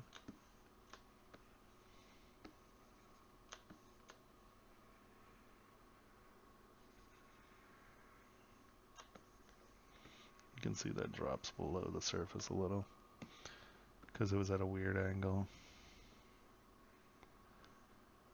But you can easily pull your forms out, and then you just go to one of the chisel brushes, and then you just come into brush from mesh, and now you have your brush back over here. And now that's something, oh, that wasn't straight, was it? See how it's darker on this side and lighter on that side? That wasn't setting 90 to the screen. You got to make sure it's 90 to the screen. Do it again. From mesh, boop. And you can see it's a flat, even thing. So now when you come back over to your ring and you have something that you want to iterate out, you can come back in and drag it. And now it's a form that you can use again and again. So it's the new chisel brushes are super useful that way. All right, so let's see what we have question-wise. So all I have to do is print a piece and then just take it to jewelry, cast the print. What type of medium do you use to print? Does it have to be castable?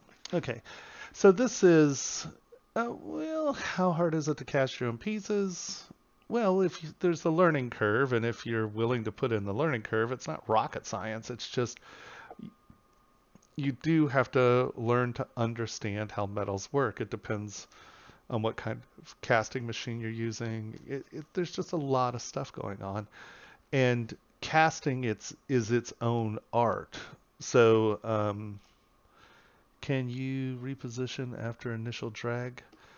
Not in this format. If you grab here and go to dots, there's a way that you can set your brush size here and then drag it, but it gets weird. See how it rotates around? So sometimes it's a little squirrely. Um, but dots allows you to sort of reposition. But like I said, it's kind of how it rotates on the surface. Sometimes you're like, I just want that point to get in there. And no, that's not going to happen that way. But that gives you some freedom to do that. Um, I mean, it's like, I mean, think about Maya. You can learn how to rig, you can learn how to animate, you can learn how to render, you can learn how to do the lighting, you can learn how to uh, import sound. But, I mean, really, no one does. I mean, you specialize in those things. You can try to do it. And if you want to set up a casting facility in your garage, then of course you're going to have to learn how to do it. But, you know, just because certain alloys melt at certain temperature, um, that doesn't mean that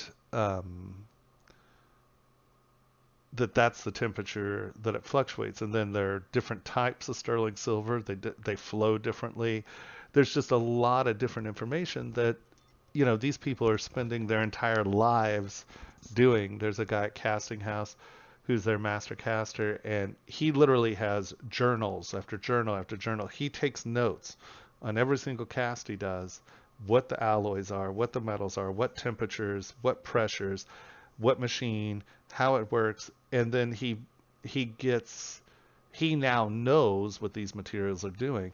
I mean, if you want to spend your time and energy and do that, then cool, you can, but go get educated in it. It's the learning curve alone is crazy.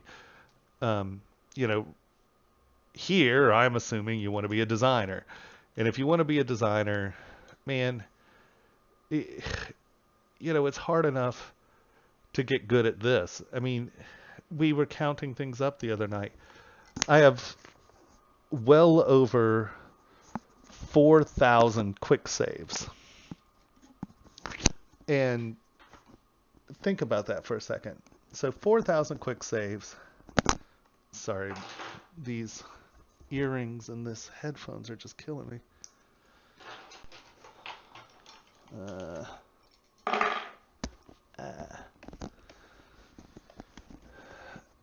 Problem with big earrings and headphones. Sorry. Found a local pewter casting shop for some bigger pieces, belt buckles. Like, yeah. And, okay, sorry. Let's go back. I didn't really answer the question because we faded it in. So, what I find interesting is everyone's trying to, and it's going to cost you a little more. You can print in resin. In any of the resins, I tend to like black better. The Form 2 black, I think that it gives you good detail. You can see the surfaces better than some of the other things. I just like how it prints. And it prints at 25 microns. We get beautiful detail. And, it's just all in all a really nice, it's a really nice material. Now, the thing is that if you go there, you can have them make a mold of that part. And normally a mold's going to run anywhere between $30 and $70. And now they're going to inject standard injection wax in it. And you now don't have the problems that you do with these resins. And every machine that prints resins has this issue. And a number of those issues are thermal expansion or the lack of curing. Um, James Benyon wrote a really fascinating white paper on castable resins. He was using B9 and a different one because it was before the Form 2 came out. But what he discovered is that with heat and vacuum, it sucks all of the micro uncured resin, because you got to think what happens in the SLA, the laser's printing, and then there are these microscopic little bubbles of the fluid that isn't cured, and a lot of this horrible surfacing isn't, I mean, like, you'll wind up with things that look like this. You'll get a cast and it has this, just these weird crap surfaces like that. Well, what that is in the burnout, the resin comes out and it aggresses the investment.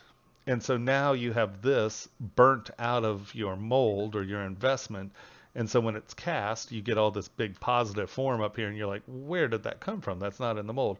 So the easiest way to get around all of that is to print it in whatever, have them make a mold of it, and then they're using injection wax, which is standard jewelry injection wax. The properties are known. Everyone knows how to cast it. So there's no learning curve for any casting facility. And you're going to pay $30 to $80 more. And you're then going to be able to produce 15 of them, not just one. And I understand that, when you're doing your prototyping and stuff, it's sometimes easier just to do one piece. But, you know what? Did I just turn these off? No. Okay. Sorry. Um, and there are people who know how to cast resins and make sure that they're cured correctly and you have less of those problems. But the castable resins, all castable resins have these issues. Some are a little better than others. Some have been around for 20 years, so we know the properties of them. But it's the same thing. It is not wax. It is a resin. And resins have thermal expansion, have micro beading, have all kinds of issues. So I find I don't print in castable much. Even when we're printing for the solids on the SolidScape, we wind up making silicone molds of those parts. Just in case something happens, you have the option of printing another one. And I think that, or injecting another one and just trying it again. And I find that, that extra 30 to 60 bucks is well worth the grief that you get from trying to cast resins. So I would cast in anything and see if they'll make silicone molds off the parts. I've been told, I have yet to try it, that they were making vulcanized rubber parts off of the Formlabs black resin. I don't know about that. But I was told that they do, so you can also make vulcanized rubber molds. Yeah, let's see.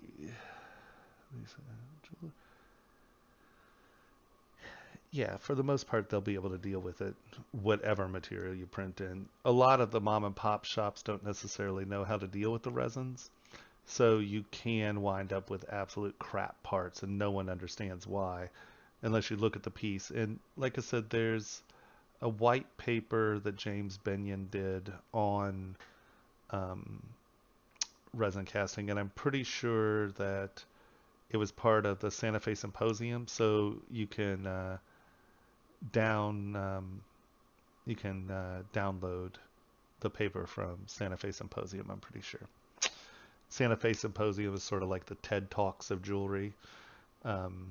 It was started by the Bells, the people who owned Rio, and it's an incredibly good source of technical information about the jewelry. Yeah, 320 degrees, so I know that the high heat will deal with that without a problem. That seems a little high for the resins. Not that what do I don't know. I haven't done a vulcanized rubber mold in decades, so I'm not necessarily the person to answer, but they can make silicone molds easily. How are we doing here? Oh, we're right at 2 hours. That's good. So, are there any questions? Sorry, it's a little scattered tonight. Like I said, I've been up all day talking about this stuff, and my brain is. I was dealing with visuals and inspiration and tried to explain Louis Sullivan or Hector Gaumont to high school students these days. It's pretty rough. And then you drop Beksinski on them, and it's just like, uh, um, sorry if you get this a lot, but where do you work freelance? I do a lot of freelance um, for companies. There are a number of companies that I have non-disclosures on, so I can't even claim that I sculpt them.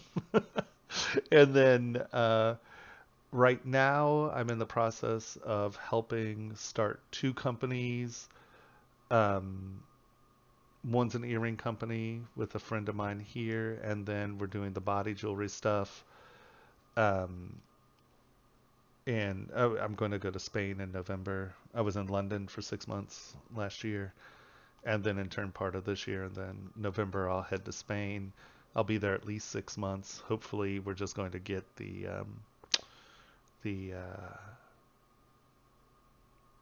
we'll get the company set up, and then hopefully I can just hire myself, get a work visa, and go to Spain.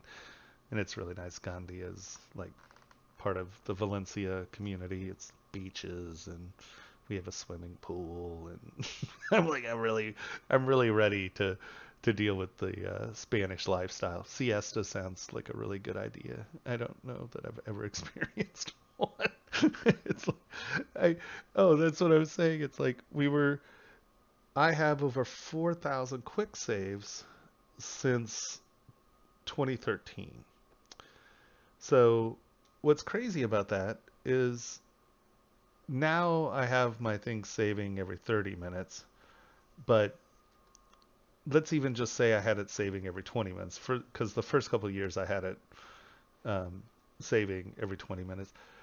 And so you multiply that, you come out, and I have 28,000 hours of quick saves. And I save it all because it gives you provenance for your designs. If you can test it, intellectual property and stuff, it's the best way of saving it, of saving provenance. But so in 5 years, I have 3 solid years of work. So 24 hours a day, 7 days a week for 3 years in man hours. And that's just since we've been quick saving. So from 2006 to 2013, I have no track of that record. So yeah, it's silly. I mean, probably pushing 60,000 hours on this friggin' machine, and I still feel like an idiot every day. It's like, oh my God, what am I doing? It's super funny. And trying to explain to high school students today that, there is no quick fix. It's just work. So much of this is just man hours. It's like you don't get good at stuff unless you put in those man hours. And it's like, every time they change the program on me, I got to sit down and rethink how they're doing it. I'm like, wah! Hold on, let me see if I can find that chick. Um, um, oh no, those are the drives I took with me. No, there's no make art button. Is there like a good design slider? I want a better design. I'm gonna slide it. I come back and look at these rings. These rings crack me up. I mean, there's some really not very. I mean, there's some good ideas in here, but not very solid designs. It's really painful. And it's like, look at this thing. It's just so funny. Actually, what's really funny is that, this is kind of goofy design, and when they did the pieces, they actually came out looking great, you know. But here's a prime example of I set these stones up I knew that, you know, I had my 1 point stones, or I think these might even be a little bigger than 1 point stones. Why? No. These are 0.8s, so less than 1 point stones. So I knew we had the melly, and then I just laid them out like this. And I just took a picture of this. What I gave the stone setter was this, a nice flat plane. I did come in, and this is not the final model, but I did come in and, you know, this was a nice flat setting plane. This was a nice flat setting plane. I knew that they had the room to do it, you know. Well, I just moved that, didn't I? What the hell? Yeah, I moved something in there. But this is what I gave the stone setter.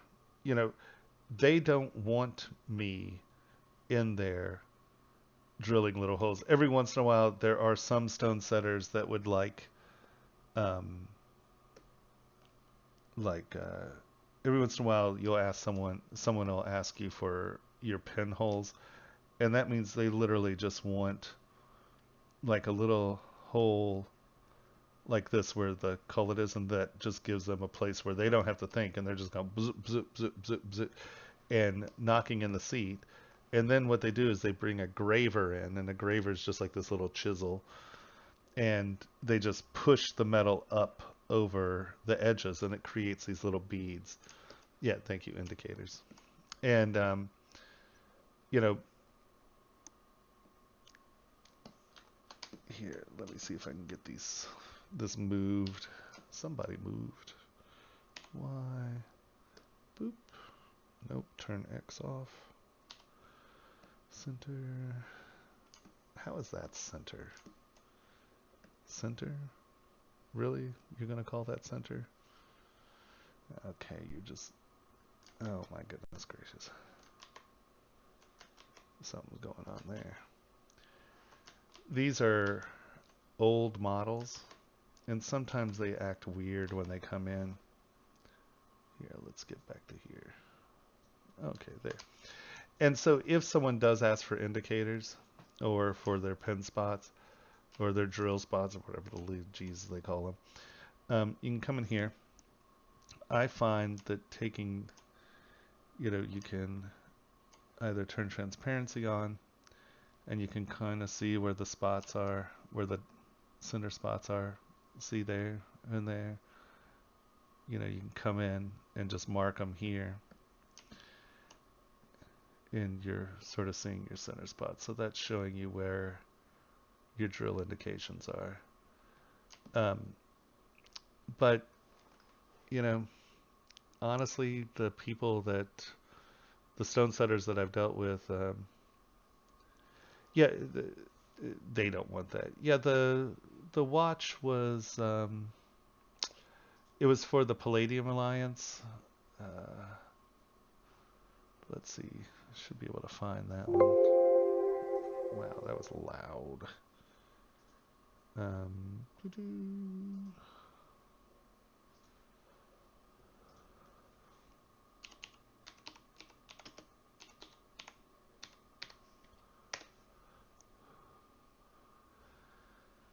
I have too many models. And those are only quick saves. That's not my normal saves. It's funny because this watch turned out great, and then right before we sent it, someone in the shop like ground something off, changed this, did that. They killed my mechanism. It was a 1942 Waltham 429B, so it was a military bombing, a military aviation timing 24-hour face watch, and he was in there hammering and slagging on stuff and broke the mechanism, and then we replaced the mechanism, and then he someone dropped it, and it stopped working, and we destroyed two mechanisms on that, two period World War II 24-hour mechanisms on that. Come on, you could do it. Are there any other? I'm gonna dig up this model. But are there any other setting questions? I mean, I just I can't really express developing a relationship with the person who's going to be setting your stones. No, no, I thought about it. Um, I did destroy a keyboard. I, I came stomping out. I was so angry, and I'm in a shop, so none of the stuff's mine, and everything's expensive. And I was tired, exhausted. I mean, it was like 2 a.m., and I come out, and the piece is wrong, and I'm just like, and I grab my keyboard, and I just slam, slam, slam. And man, that keyboard was tough as hell. It took like 3 or 4 good hits before keys went flying. And keys went flying, and they found keys on all sides of the shop. I mean, I was just like, "Wah!" And then I felt a lot better. Destroying things that are yours is good. It happened, and I don't know if I should be saying this out loud that I like destroy my own property when I get so peeved that I want to hit something. I'm just like, um, yeah, frustration is a bruiser, man. It's like you work on it, it's one of the dramas that I have with jewelry is because when I was sculpting, yeah, you dealt with a foundry, but you sculpted it, you hand it off, and then foundries know what they're doing. You don't, I, or let me rephrase this. I've never run into the issue where a foundry screws your part up. A quality foundry, it's all they do. They know what they're doing. Done. And but with jewelry, it's such a collaborative process, and you just have to come to understand that unless you are going to study to be a bench jeweler, and that's going to take you, 8 to 10 years to get mediocre, um, you're a designer, and you are dependent on so many other people to get things done. I mean, jewelry is an incredibly collaborative process. Oh, nothing is happening fast today, is it? Um, it's almost there. Come on, Sparky, you can do it. I have probably 15 terabytes of drives connected to this thing, so it's choking through drives. Um, where is? Let's do this palladium. Is that how you spell palladium?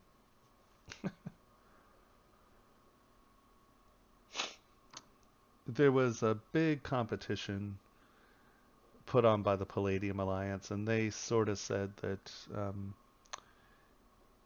do the piece. Uh, if the designs get approved, if you're part of whatever the top 50 or whatever, um, they will give you the palladium to produce the piece. And then, oh, there we go. Open link, open folder location. There we go. No, oh, no. Belt buckle base. How is that a Palladium Alliance part?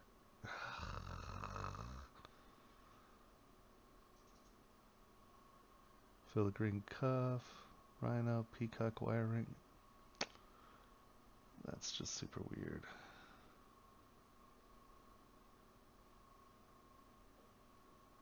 I mean, this gives you an idea of, I mean,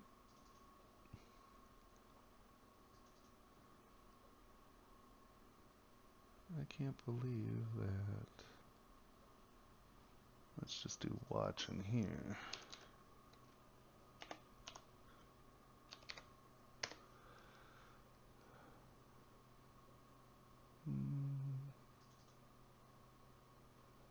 Nope.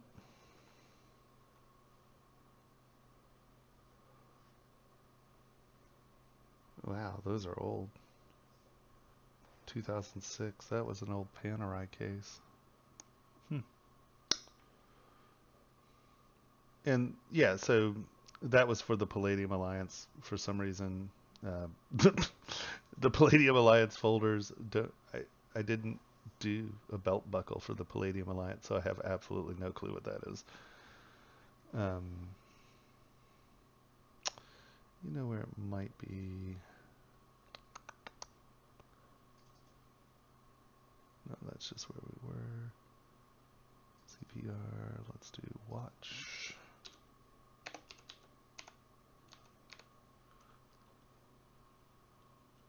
Watch face new, watch case 2000 with final, watch links fab final decimated. Which one? 1026, case 11 parts. Let's try this. No, we don't need any of that crap.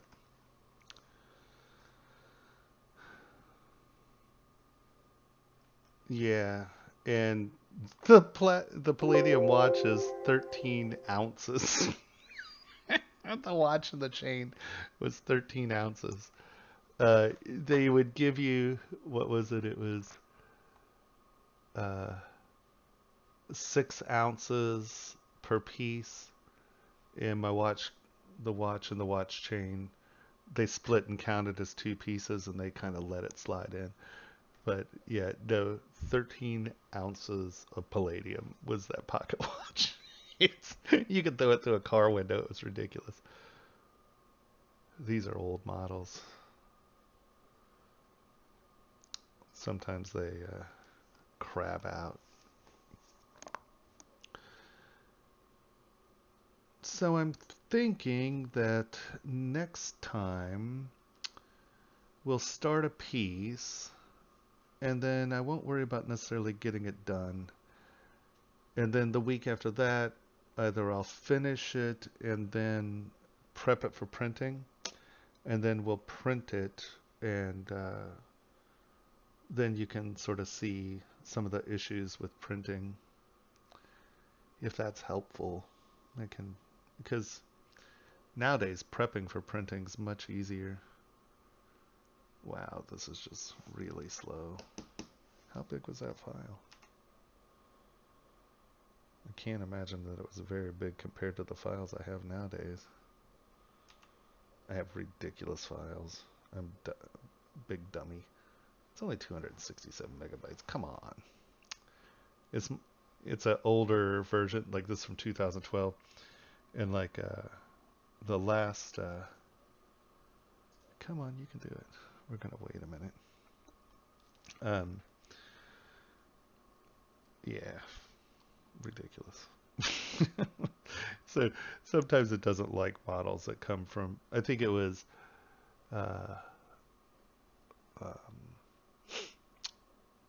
R8 or R6 is when it became questionable backwards reversible, where the models create it from before R6 didn't really like it. In R7, maybe that's it. I had to install R7 didn't like backwards compatibility, so this may be a backwards compatibility issue. Most of these models I have saved, again, new. I've been trying to go through this stuff, and it's just been... Okay, we're going to give it another minute or two here. Let's see if we can find... I'll find the woman. I need to do another print of her anyway.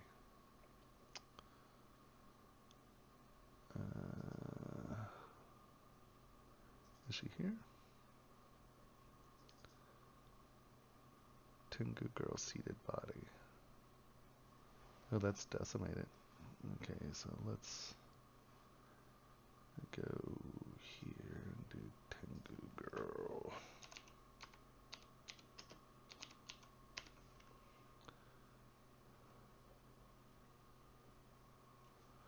Yep, I think we're going to eat it on that one.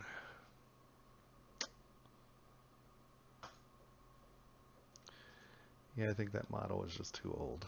It's funny, the ZPRs it doesn't like. It'll bring in ZTLs, older ZTLs, but the ZPRs must be formatted wrong, and so they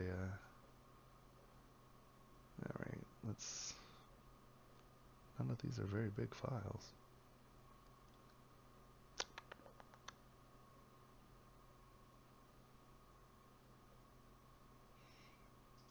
Let's see what that is.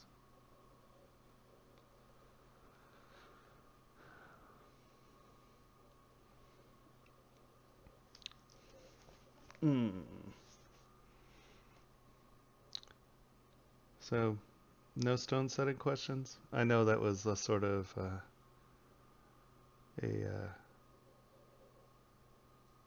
oh yeah. If worst comes worst, you just resculpt it. It's not that big a deal.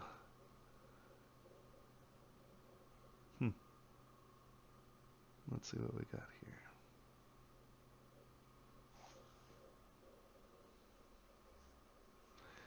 I mean, I've lost so many models because I'm a wee bit of a ding dong. I I just get obsessed with working, and then I forget. To save for our. Let's see. Here's.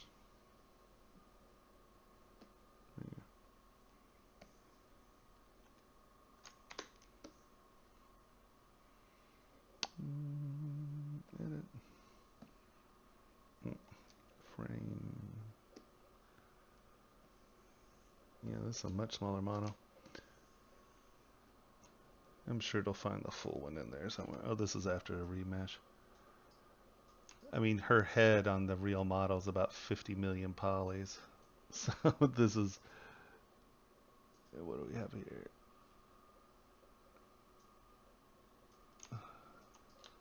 So here, her head. Yeah, so this one's only at 25. Oh. That's odd. I wonder what that is.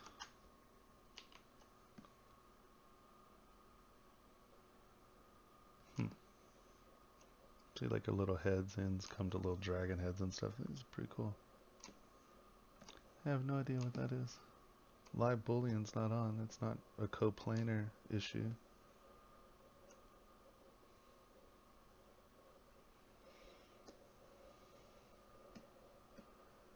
Standard. Turning off material paint. Oh, that's weird. It's just a material issue or something.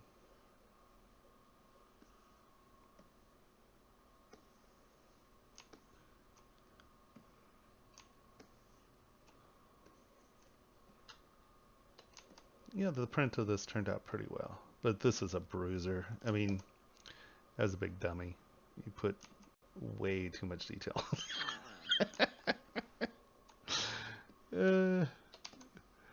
I mean, that was just ridiculous.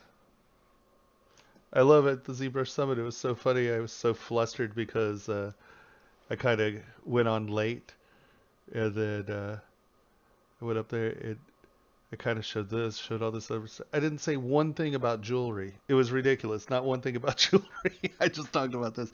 Oh my God. I'm such a goof ass sometimes. Yeah, she was okay. Where's her body? I like this. I like the little tigers. Oh yeah, the little padlock. His little screaming bunny. Whoa!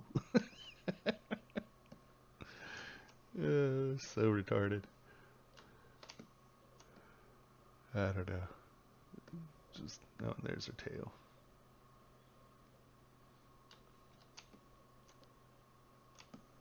Not bad. Some anatomy issues, but whatever. It's more stylistic. What's really funny is I'm actually working with a guy in London to try to do um, this top in latex. So, it's a high collar, come down zip, and then this will be latex. And see if we could do zip up latex leggings and where we turn this into an outfit. And that's sort of where this started, but yeah.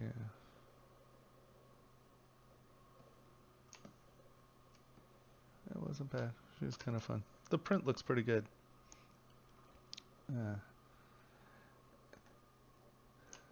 Yeah, no, if we can get it to work, the problem is you have to use heat pressed silicone, so or uh,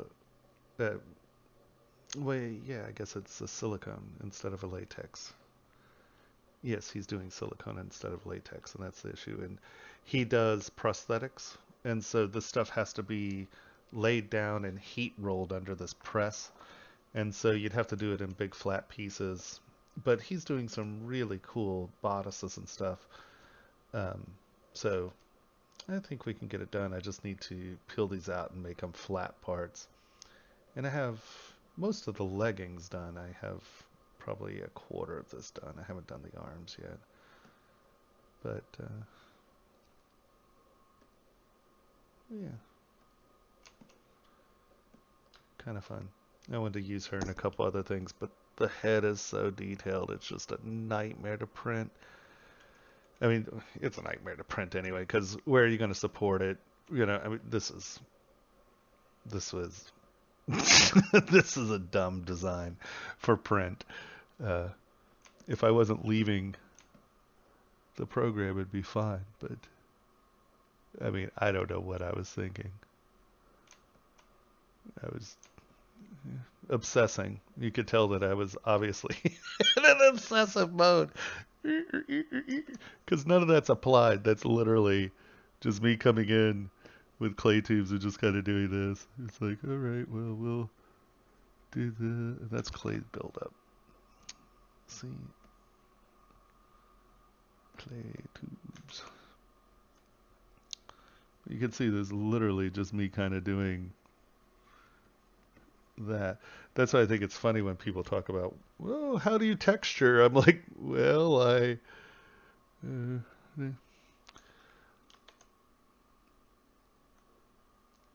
yeah.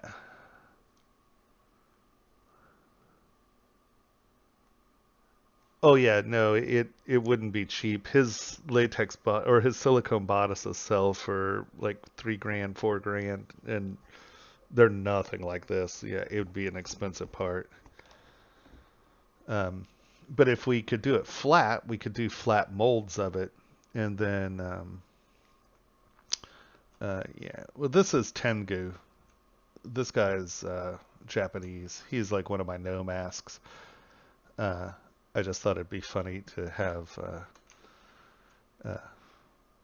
someone wearing a Tengu mask. And this really started out as her wearing a Tengu mask. And then I just lost my mind in the process and just, I don't know what I did. Ay, ay, ay. But she was fun. Sorry, I can't find the watch. I was doing I was contemplating making some toys and doing some figure stuff. And I've just been busy. I really want to do them, but do I have... yeah, come on. You can do it. Figure lamps 2, figure lamps 2. I think it might be this one. See it changes. Nope.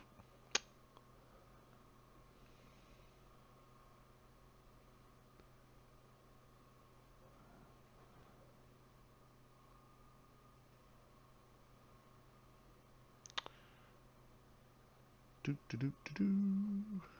2 ladies. Oh, at some point I should show you guys how to make molds. This is a silicone wax injection mold. Um, it's sad when I was on the beta testing, I felt like a ding dong because I was working on molds, and I did some really cool technical stuff, but none of it is attractive. You know, it's not going to make the highlight reel. Let's put it that way. it's not. It's not. Yeah. So This was the beginning of kind of weird creepy creature in the back.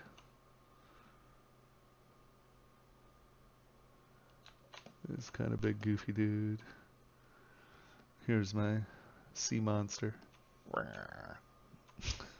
It's like the end of his fingers are little mouths. Absolutely goofy. These are sort of my answer to, you know, the little Japanese vinyl toys. I was playing with just, yeah, weirdo stuff. Just fun, goofy stuff. You can see it sort of playing with the same bass. Oh, and of course, Cat Clown Astronaut. This is my favorite. I think everyone saw the monkeys, but he started out as Cat Clown. Yeah, he's a cat clown. He's got his little leather lace-up hood.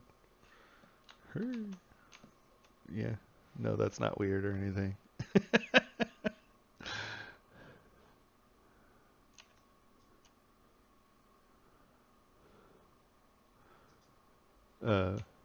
Yeah, and then since it was Year of the Monkey, I did all those monkey heads. And I made the monkey astronauts, but yeah, the monkey astronaut actually started out as Cat Clown Astronaut.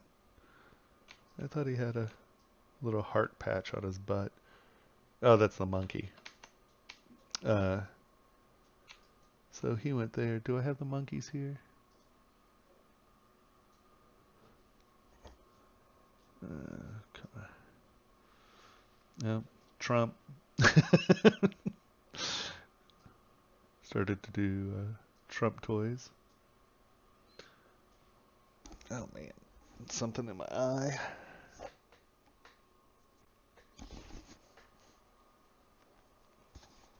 Touch my eye. Horrible thing. Let's see. That's sort of evolution of some of the monsters. University stuff. Where are the monkeys?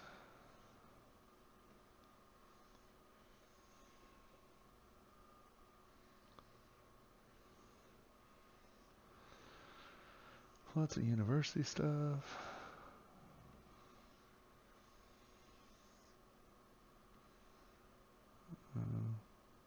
That might be. Oh no, that's the knife.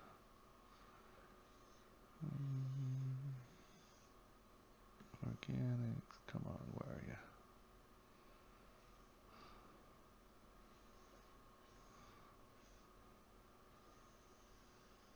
No, I don't have many models. I'm a real underachiever. I'm lazy. I don't work much. Night crest rings. Oh, here's orange, and here's the monkey. Okay, that was. Oh, where are you?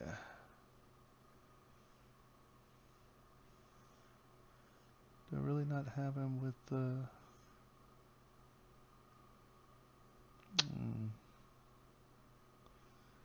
So this was I converted this for.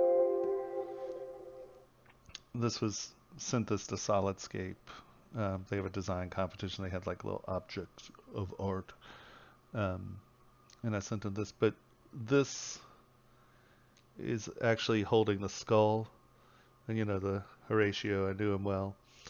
So he's standing there looking at the skull, kind of sticking his tongue out at the skull. So like evolution who. But this is the one with the pop gun for Year of the Monkey. Here, let's take this off. Doop.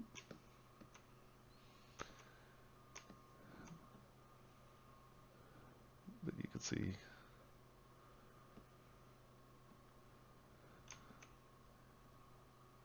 Oh wow, this doesn't even have the Sergeant Asmuth. Interesting.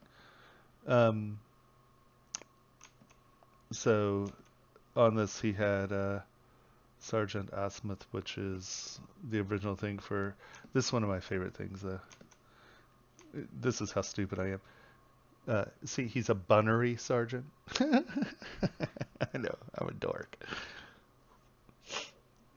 Let's see, is this actually the full model? Frame. Where's his body? Yep, there we go.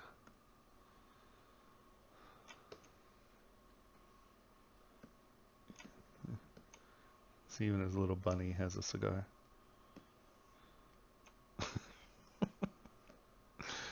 Yeah, I'm a dork.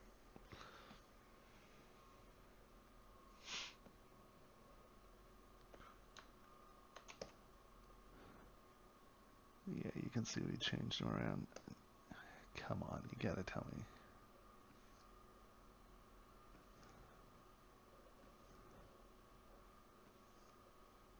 The other model's better.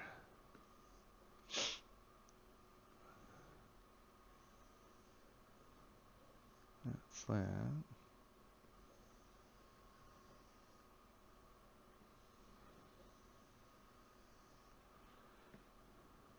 I like these little acorns, they were fun.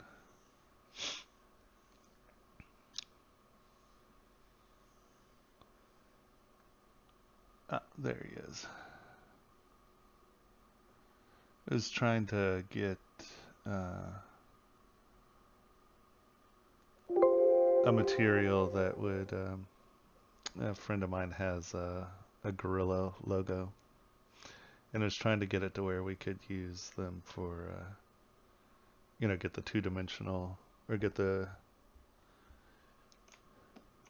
get it to where, where's the actual?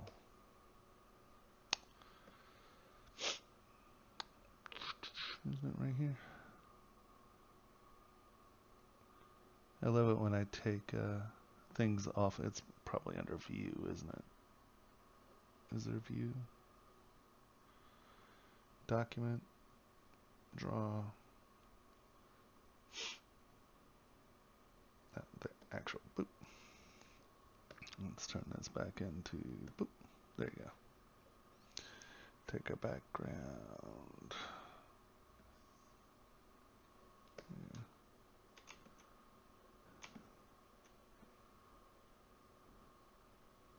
See, Amleth was the historical king that was supposed to that Hamlet was supposed to be based off of. So, kind of little Hamlet references there. I thought he was fun.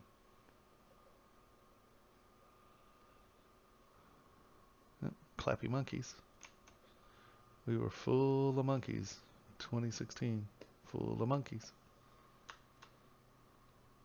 These little symbols. Hey.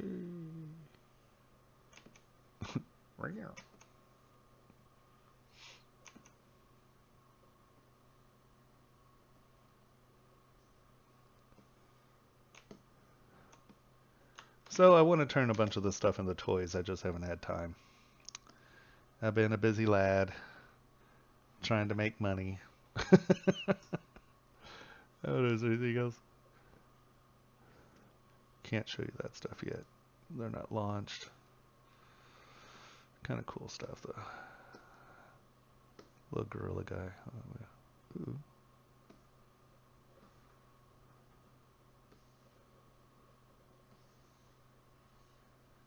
Classes, all kinds of iterations of classes.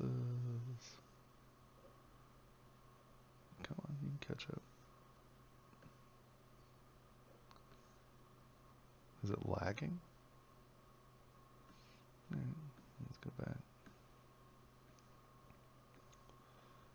The gorilla is pretty cool.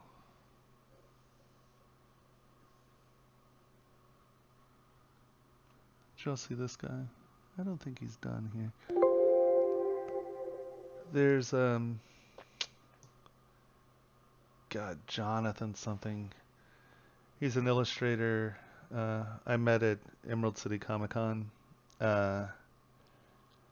and he had this beautiful drawing and it's of this little guy right here. And I asked him if he wanted to make a resin kit, and then we kind of lost contact. I can't. It's something. The Pirate Girl is the name of his book, and I'll tell you what, it's gorgeous. It's truly wonderful stuff.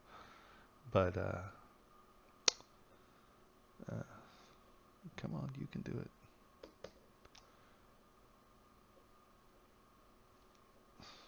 Man, why is this stuff? Oh, there we go. But this is this illustration he did, and this is sort of the character I did off of it. I was like, I sculpted that drawing you did. I hope you don't mind. And it's pretty cool, huh? I think that's a really nice design.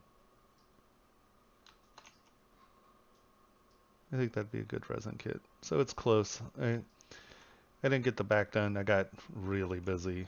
And once again, then things you do for fun all of a sudden become not really important in any way, shape, or form. I wish I could find the picture to show you because it's pretty cool.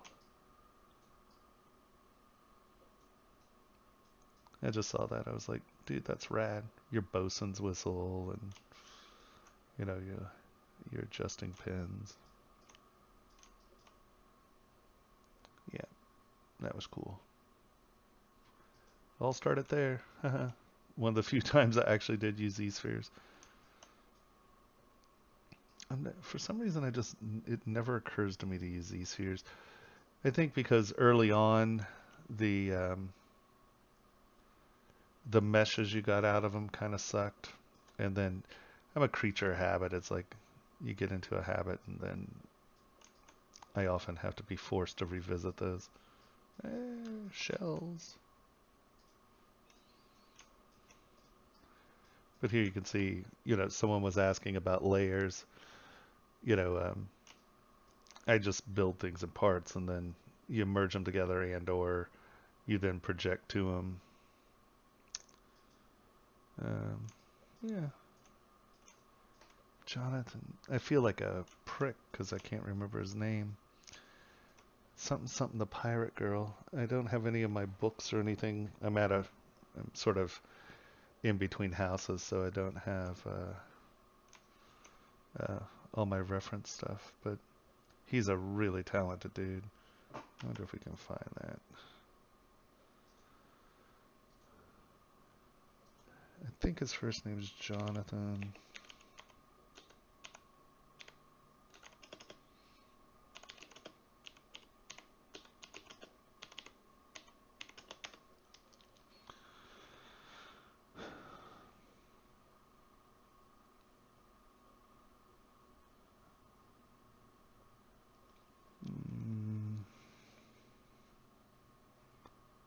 Is it just the Pirate Girl? Images. Let's see. Okay, let's do this. Pirate Girl graphic.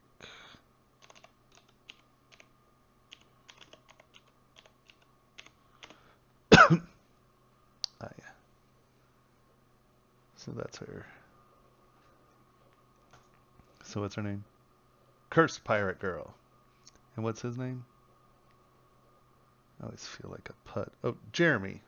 Jeremy Bastion. This guy's talented. But what I love about his stuff is just this tons of minutia stacked on top of things. He has these just really absolutely cool sort of visual montages that are just awesome. But this is a art print that he sells.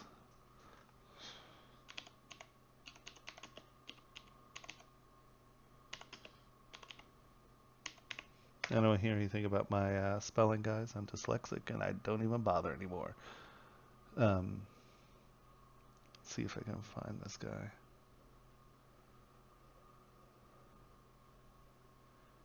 Come on, where are you?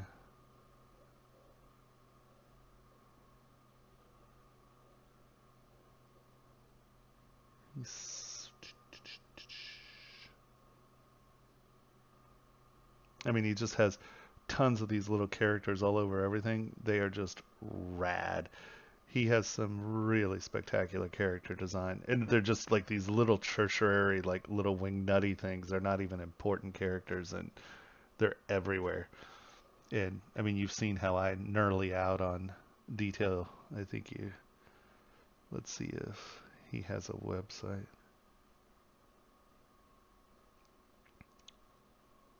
Here you go.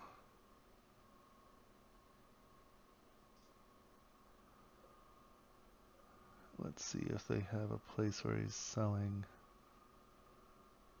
his prints. No, this is a blog.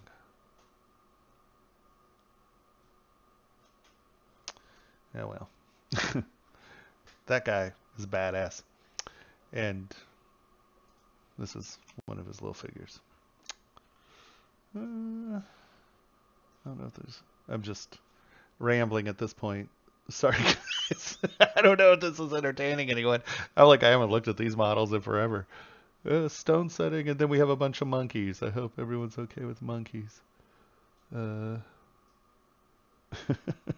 Just, like I said, some of these are like 3 years old, 4 years old. I haven't even seen them in so long.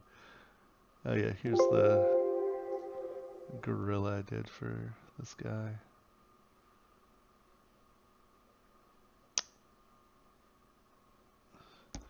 And trying to figure out a document actual. You know, he's okay.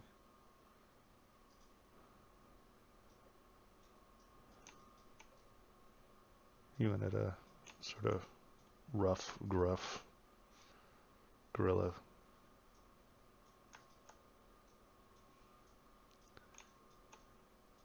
The hair was pretty flat, but like I said, we were trying to get,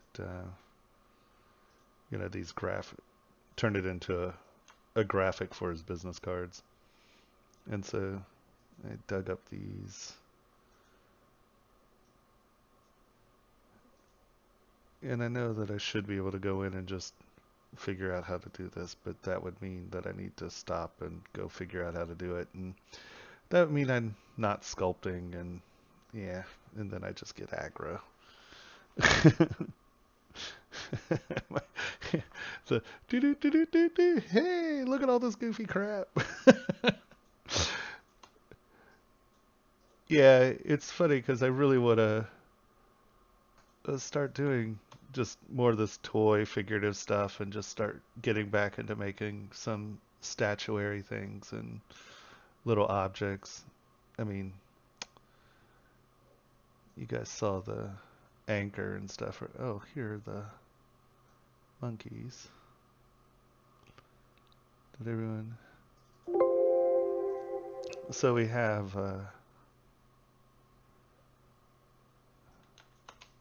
oh, that's only see evil.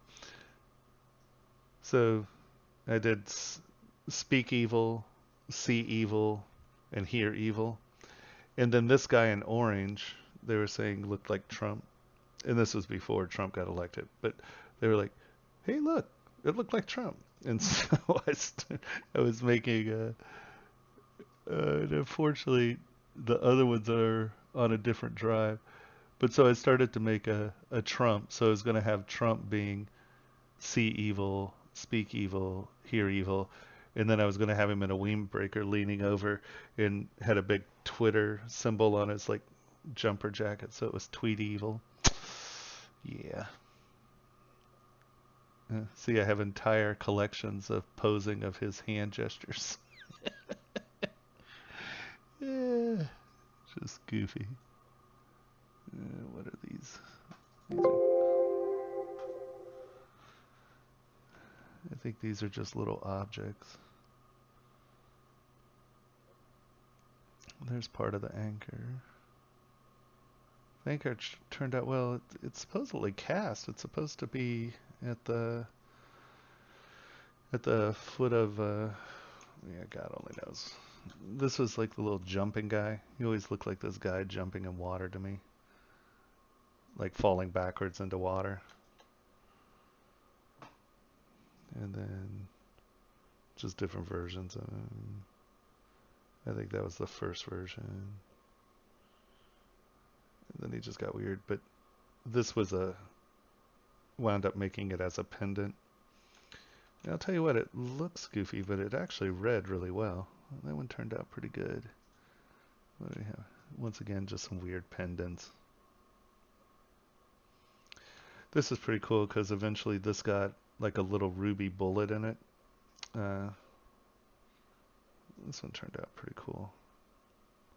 They actually looked good in metal.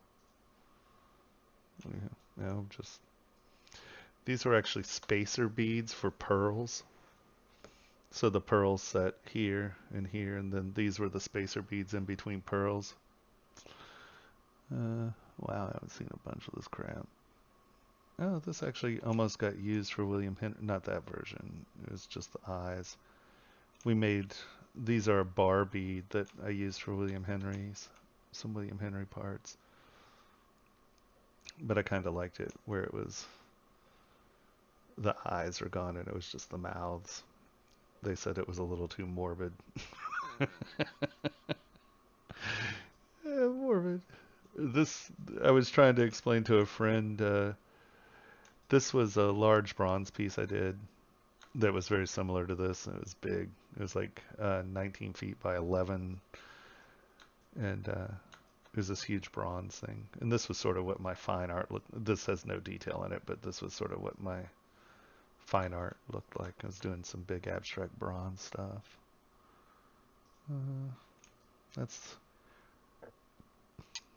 This was for class. We were talking about pendants and the anchors. This was what the anchor started as. And then kind of showed them secondary block up. And then I sculpted it to this point in class. And then it really turned into sort of an homage to sailor tattoos. And then they supposedly cast it big in bronze. I haven't seen it in Finland somewhere.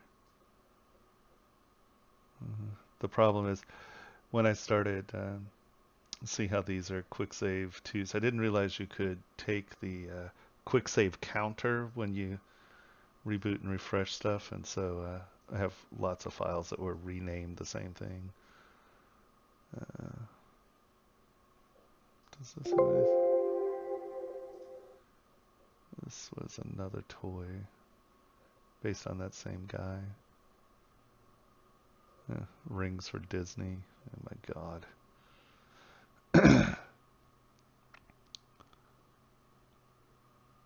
You can do it.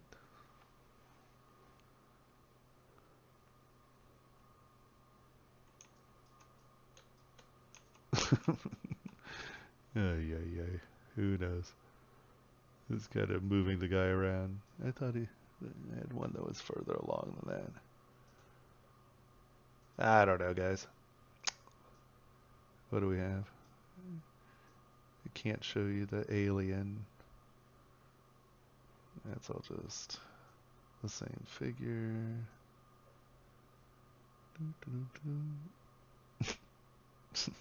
I don't know. Funny stuff. I'm missing like a bunch of stuff. I need to consolidate a few more batches here. Because these are just the quick saves of stuff. I actually have the saved models of things places. Oh, there it is. This was a pretty good ring. This one is one of the palladium rings. It turned out pretty well. A little gear strapping and stuff. Hide that. So like the little steam engine.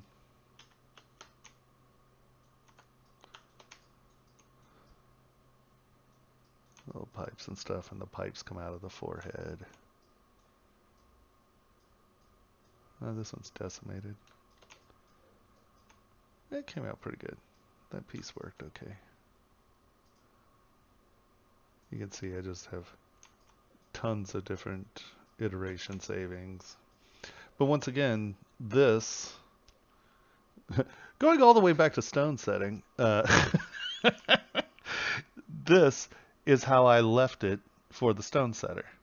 And here we can find this piece and see, like here, you can see that I literally just made these nice flat areas, and let us go to here. Ink metal.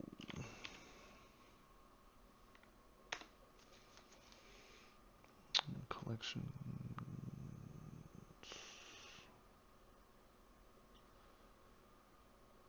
No, it's down here, I think. Yeah, this is the model for this. And you can see how, you know, when you're trying to get stuff in here, you see how this is bigger, this is smaller, smaller, smaller. That was a decision he made because he could get it. See, I have a tapering size here. And if I said, oh, well, you know, I just want 2mm things here, then, you know, we wouldn't have the nice transitions. Yeah, you can see how, and then he came in with beading and Savarites, and you know, unfortunately, why this one looks so weird is we put it in the kiln or the oven to heat temper this. It was supposed to go an army green, and unfortunately, all these root beer diamonds blew up. They were not safe for the oven. This is something I almost threw through a window because I was a little frustrated about that. Because I really expressly said, hey, did you test them? Are you sure that they'll work? Oh, yeah. No. But once again, here, this is another prime example of, you know, I left this plain and we discussed it and we came back in and we were going to try to do stones here, and he was like, oh, well, on this one, why don't we do a little engraving, and then we'll do this with a beading tool. So that was all put in by a beading tool. This was put in by beading tools, and that was all hand set. So this is what the stone setter did. Now we discussed it, you know, the options, and, you know, it was like, well, I could just do that in the model. And you can see they have stone sets here. And, you know, this is good communication with your stone setter is really what that is. But you can see how what I left, you know, this is all set with stones.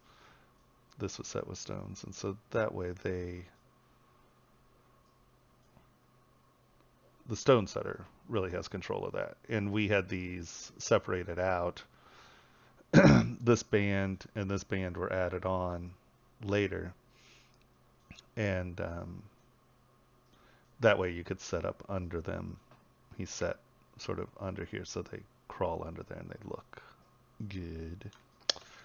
So that's literally all I did for the stone setter. And if I would have tried to go in there and do it, then we were losing, you know, a lot of places in which he took advantage of the flats and sizing and tapering, and, you know, you don't know what stones he has or she has.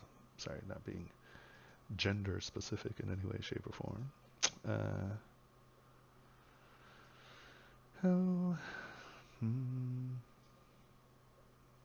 God, I have a lot of weird stuff. These are pieces that we're working on right now for a line of jewelry, pendants and accessories.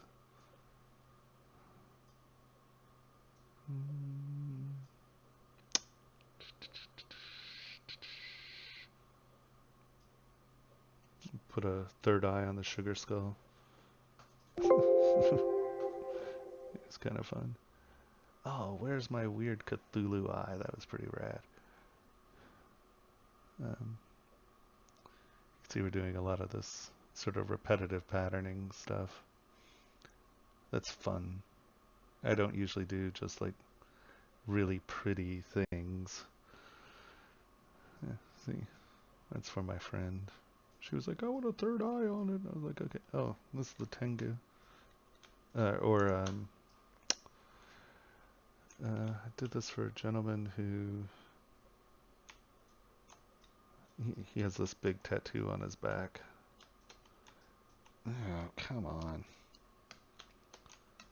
I can't even find my buttons anymore. That's how bad off we are. This has been decimated, but it's Fudo. And so, come on. Here we go. This is the non-decimated version. Shoot. Nope. There we go. And so it's a Fudo, and he has a Fudo tattoo. And so I got it. So as you're looking up through the ring, he's looking at you, you know, because you have to look at it through the ring.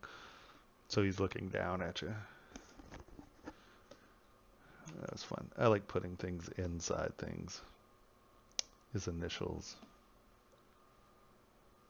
I'm always hiding weird stuff in things. It's like, and what's that?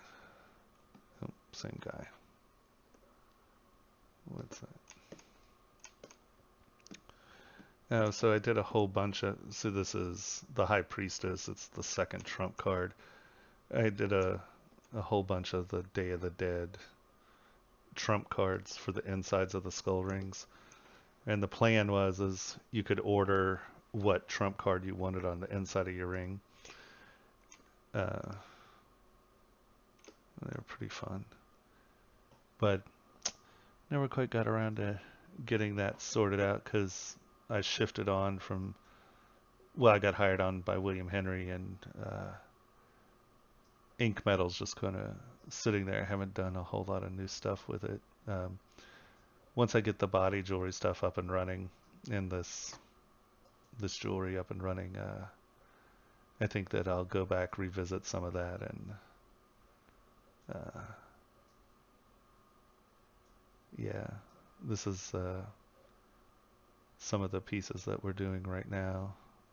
My friend Karen, she was like, oh, I want to do some very floral, lighter, sort of feminine stuff that isn't as dark and twisted and taut, and that's sellable. I was like, oh, wow. Design something that can sell? What a shocker. I tried, these are all early on.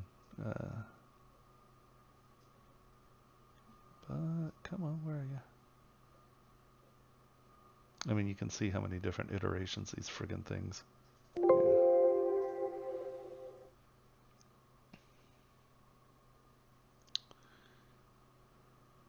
It's like the magical mystery model tour. What do we got here? Oh, these are big.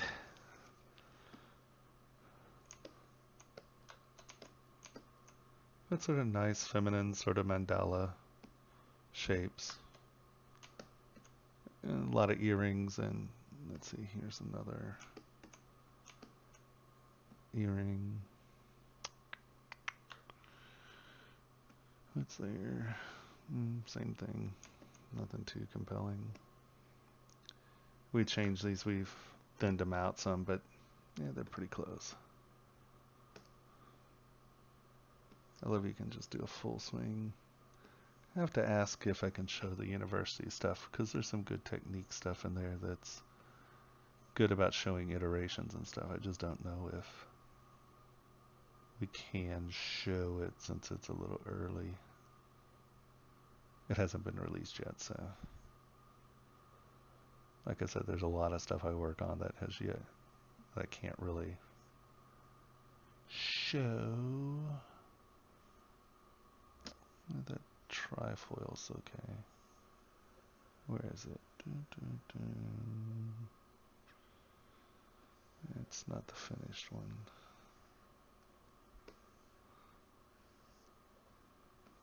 Oh my god. You do one thing, then you change it, and then you change it, and then you change it, and then you change it. what's really funny is that I was saying, oh, this stuff reminds me of these acorns I did a long time ago. And so these are the acorns. And these are, see how these kind of cross over in numbers 419882, and this is 419888. And these are like 3 years apart. And I was like, oh, we should look at these acorns. And they wound up being in the same area. I'll show you in a sec. I thought this form was actually kind of nice.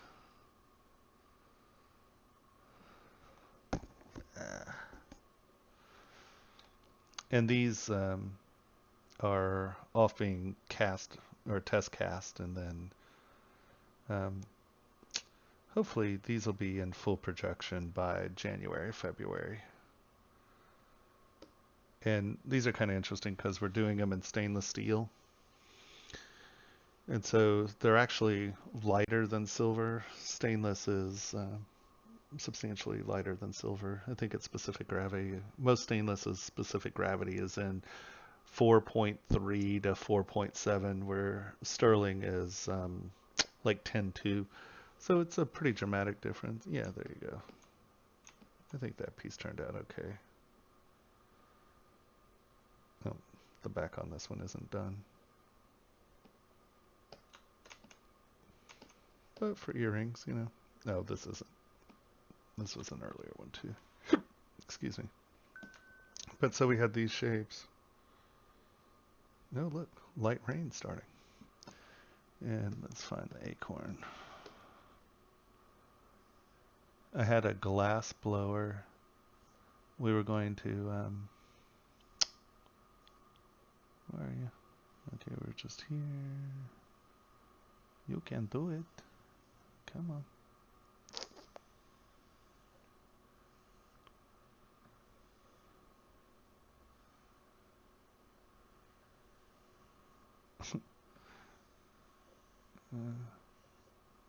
Maybe I'll show you those and see what you think. Did we go this far? Yeah, we did. We're here.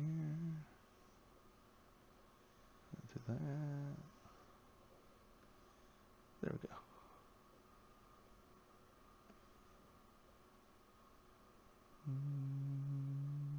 Boop. Yeah.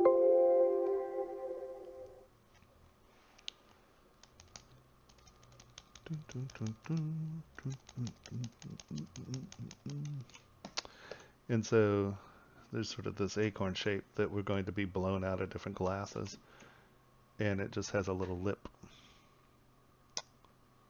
Come on, here we go. Hide that. Right.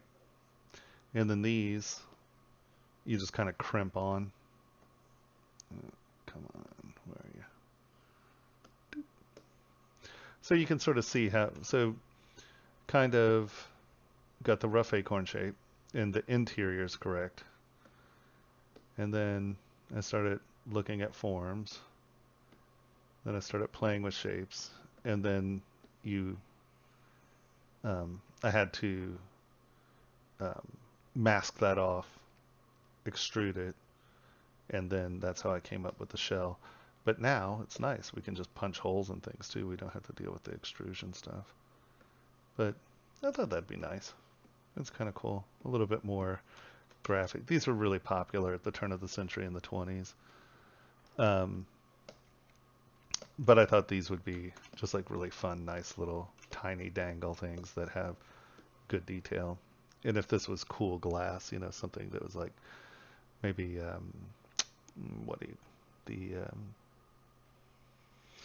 Vaseline glass, there's another word for it, but it glows in the dark. Yeah, I thought those would be fun. It was 3 good strokes. And hold on, let me see if I can find the skulls. I just saw them as I swooped by. I think I want to do a line of less detailed skulls that I can cast in stainless and just sell cheap, and just have a bunch of kind of weird, oh, here we go. I think these are him.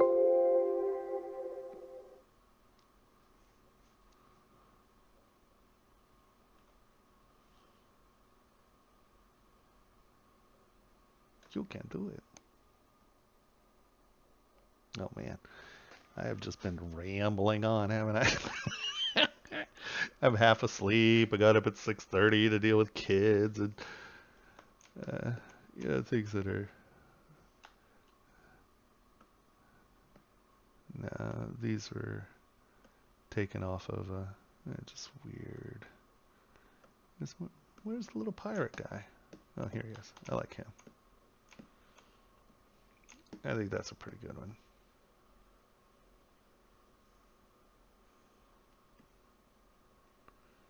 My friend just bought a 300-foot pirate ship. It has motors, but it's a 2-mast pirate ship. I guess they're going to rent it to the next Pirates of the Caribbean, and then he's going to turn it into a private club and just cruise the Mediterranean in a pirate ship with a dance club in it. Well, it actually is probably going to be a bondage club, but walk the plank. And that was the rig I made for him. It'll have the club branding in here somewhere, or maybe back in here. But so that's how you know you're a member of the club, is that you own a ring. All right. Okay, guys, it's 11:15, 11:16. I hope that we covered enough of the gem setting concepts that you at least have an idea how to approach some of the stuff, right? The real key is don't think. Yeah, no problem.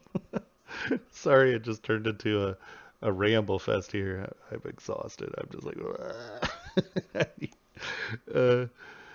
but hopefully, you got an idea of how to prep models for stones. The key to stone setting is find out who's doing your stone setting and become very nice to them, and then ask them what they want you to do with your model. And then, yeah, you're going to be probably a lot better off. Any last questions before I wrap this up?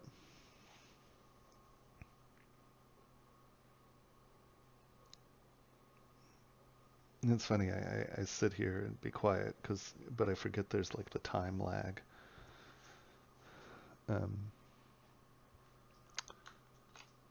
Anyone? Anything?